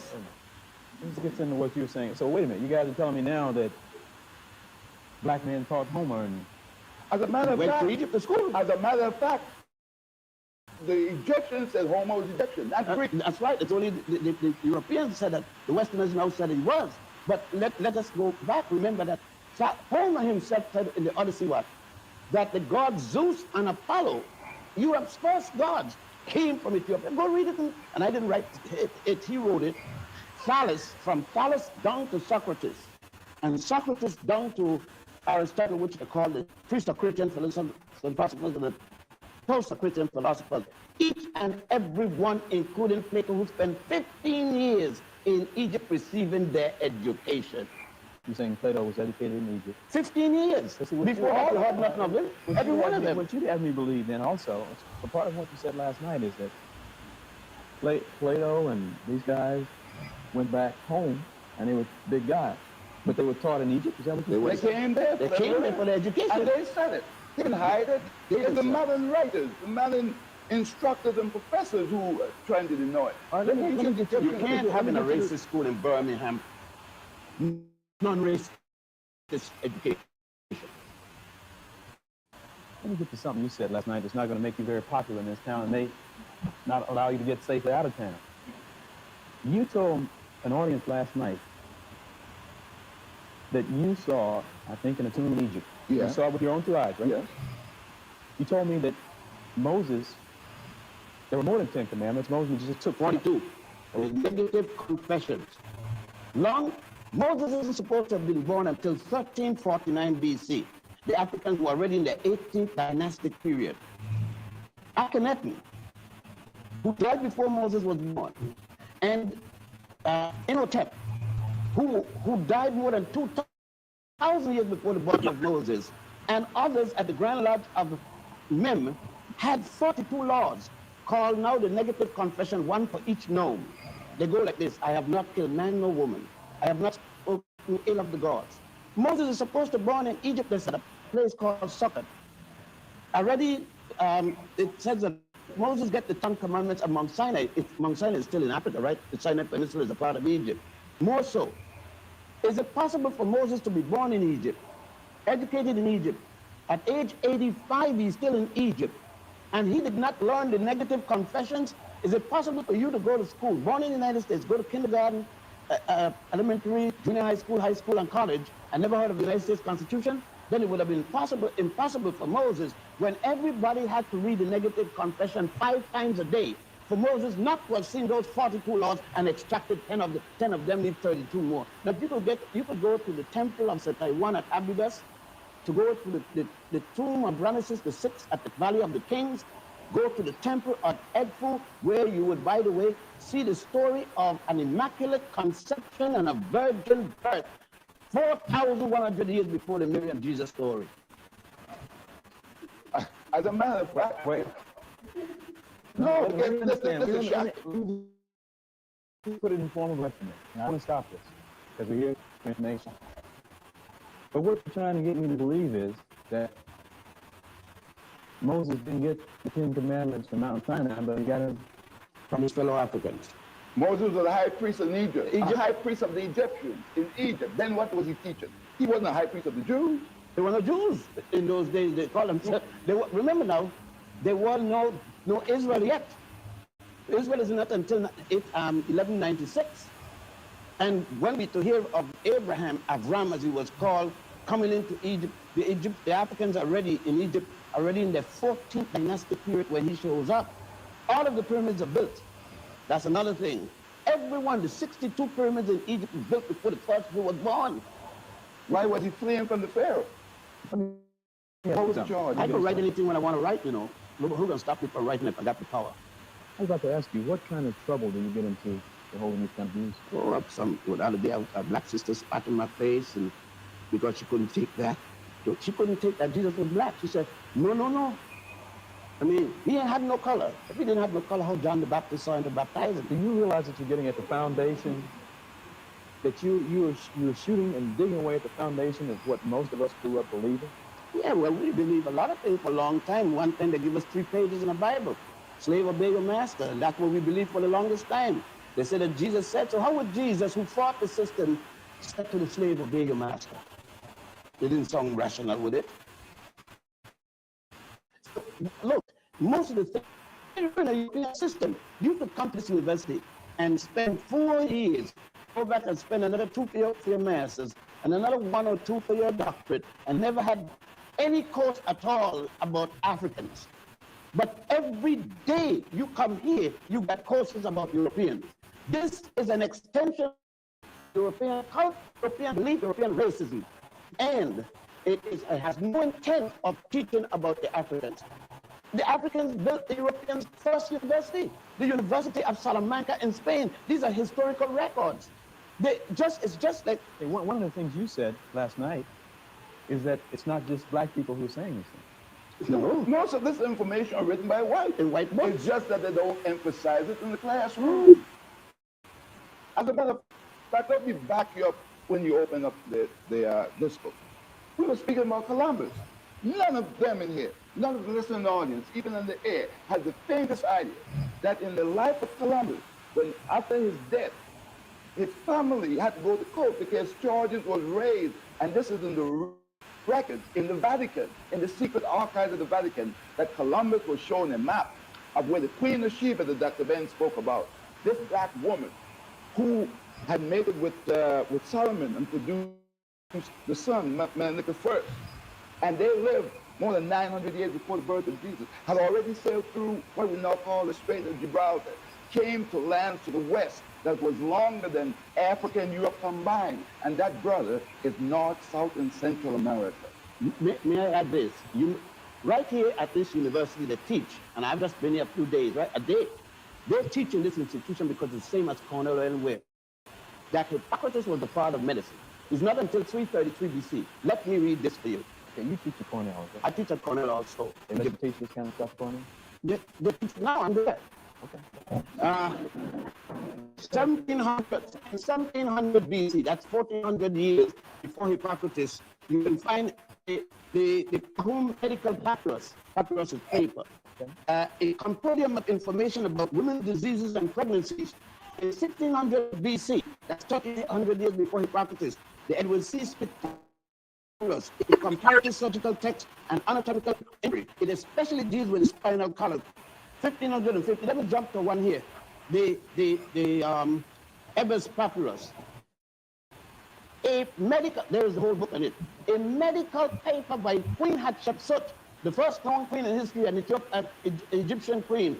A papyrus designed to show women how to develop a method to stop pregnancy, to insert into the vagina, made of the shrub of acacia and honey, which breaks down into lactic acid. Not only that, Monsanto, so we're talking about birth control. Birth control in 1550 BC by the Africans. It's a long time before the pill. A few days before the pill. But keep in mind, however, keep in mind that Europe is not yet in history. European history ain't arrived yet. All I ask one at a time. All right. Okay. Go ahead. Their civilization, I'm began. Homer, I'm not written his alien analysis. And the hero. Okay, all the stuff that you're saying we can find this. I nothing say if it's not here, it's either in Doc's library or mine back in New York. Nothing to take for granted. Or the books that we brought down. And you saying they're not all written by black men? No. Anacalypsis is written, look now. Anacalypsis is a two-volume work by Sir Dr. Higgins, written in 1838 in England and published by Watson Company. The Golden Bow is a 13-volume book. It's a James Fraser, published simultaneously in the United States and England, and it was published in 1938. Bible Myths and the Parallels in Other Religions, written by Thomas W. Jones, and was published in 1887 by Watson Company, London, England. The Ruins of Empire by C.F. Downey is published, there it is. It's published in 1792 by simultaneously in England and France, done by a man who was with Napoleon Bonaparte. Let me just say this about that. If we just give you the benefit of doubt and consider what you're saying to be true, I mean, you are chipping away at everything we've ever been taught, most of what we believe. But you were taught it as slaves. Nobody's slave in 3 feet? Yes. We are no longer physical slaves, but we are mental slaves. And this is the worst form of slavery.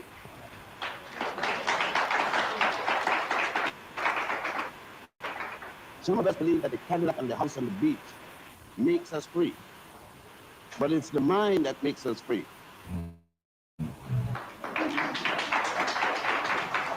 Well, I'm just glad I have to ask questions and I have to put in into this stuff.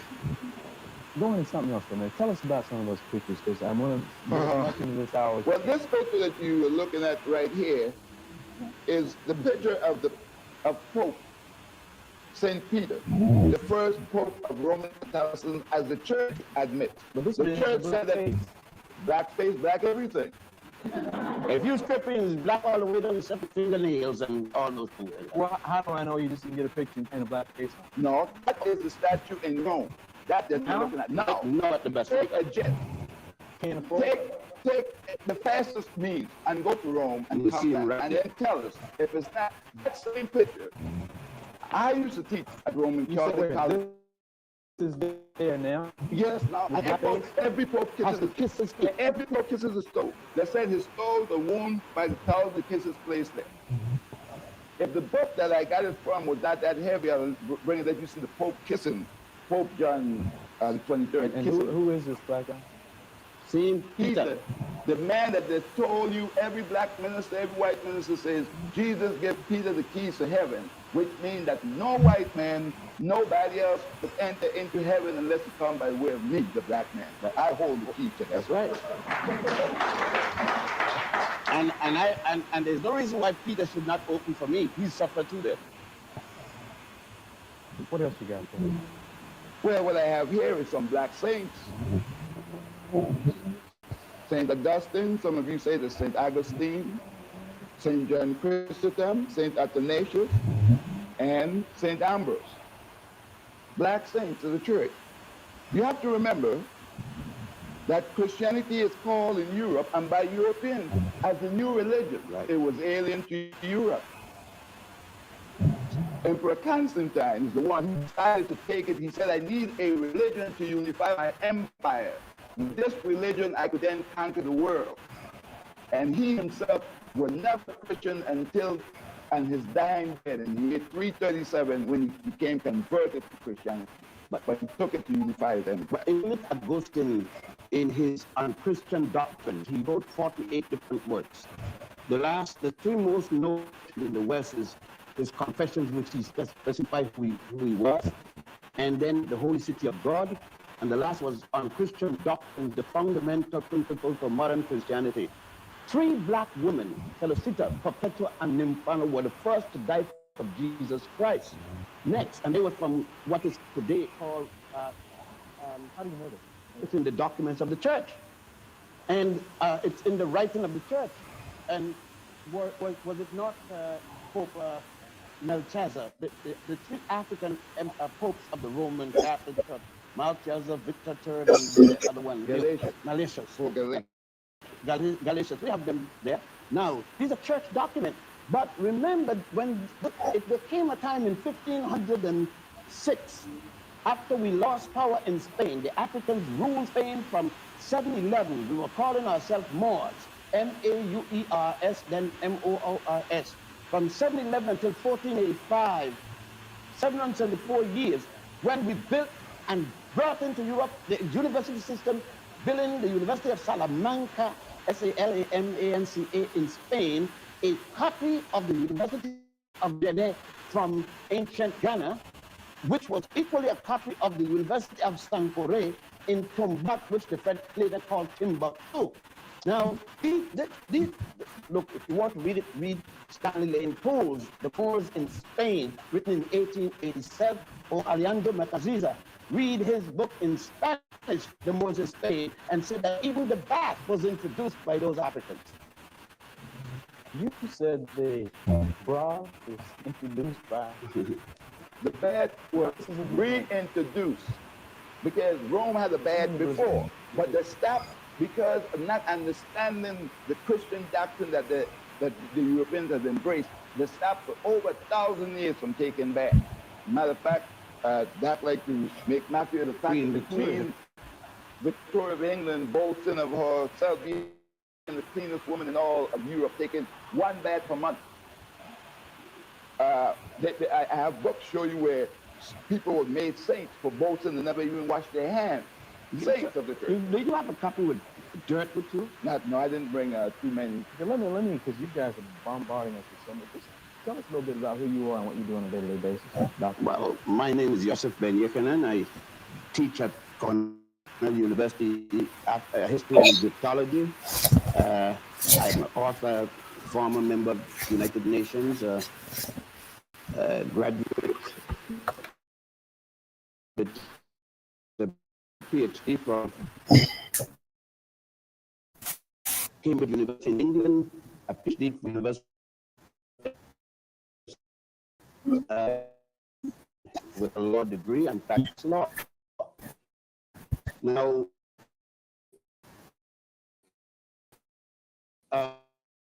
when had to do a little. I'm sorry, y'all. I fell asleep. Hold up. I was born in Ethiopia and came to the Caribbean as a young fellow at age 6. My father is a Puerto Rican, and we lived in a group. Sorry about the.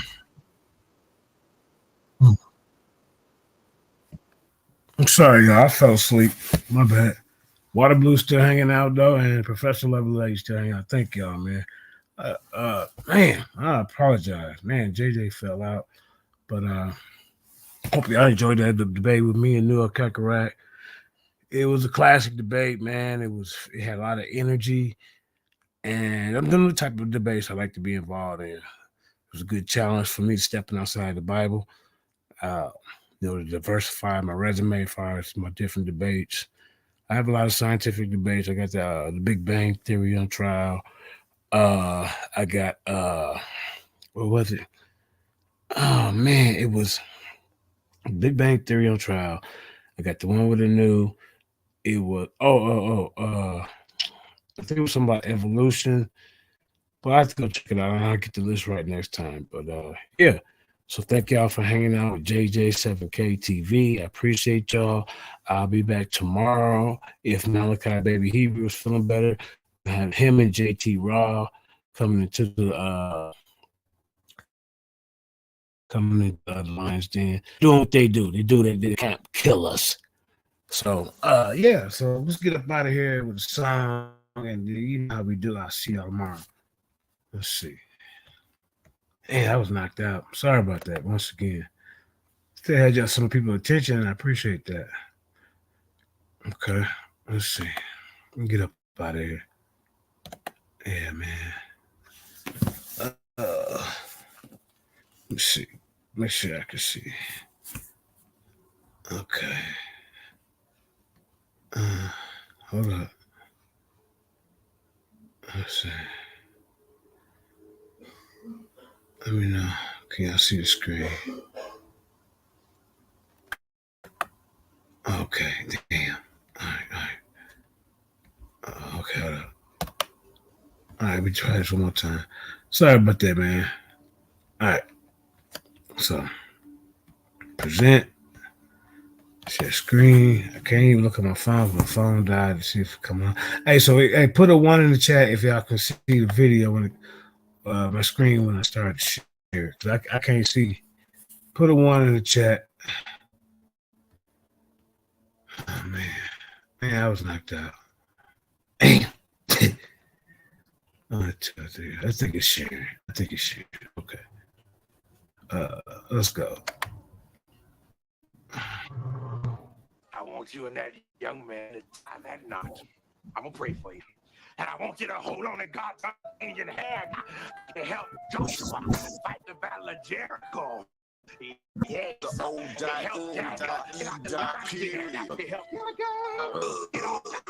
Let me get straight to the business. Yeah. Got line, yeah. Why you lying to your children? Yeah. Why you lying to your children? Yeah. RIGHTEOUN. Man, you know I've been the best. Man, you know there ain't no contest. Yahweh, he do the best. We will not see you tomorrow. Cause you cannot go to thought. All the sons and all the daughters. Standing all the big man daughters. By my son, he made me Taurus. On that line, I'm still a Taurus. Karate kicking Chuck Norris, 4-5 on my ways. If he started, would not hesitate to get retarded. Oh Lord, he ain't got a PowerPoint, he farted. He's running to the hills like a Philistine. T-Hawk hitting Hamites with the guillotine. Situation turned up with the Ratchet team. JJ7000 to debate me. I know them haters gon' hate me, but he won't debate me. Pistol off safety. He respond, come wake me. If I don't get up, nigga shake me. Really give me. If he don't show up, then he fake G. I touch down and make these nigga nuts hate me. Dear brother.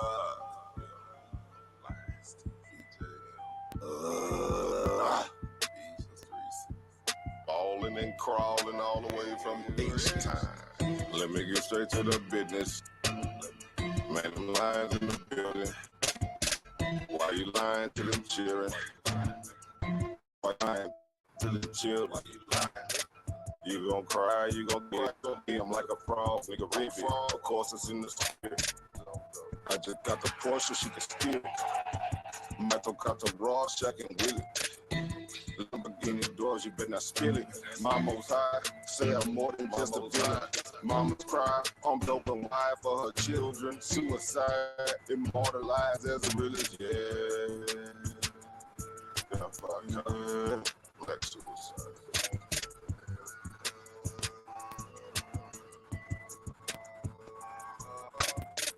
Let me get straight to the business. Got them lines in the building. They lying to them children. Yeah.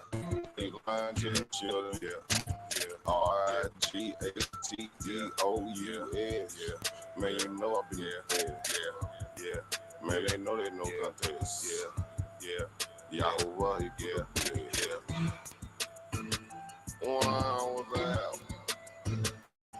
Why ain't they taking over? Number one, the baby, you heard me? When it's up, it's stuck. Metaphorically, of course. Yeah. The Lions Den. Man. Hold up.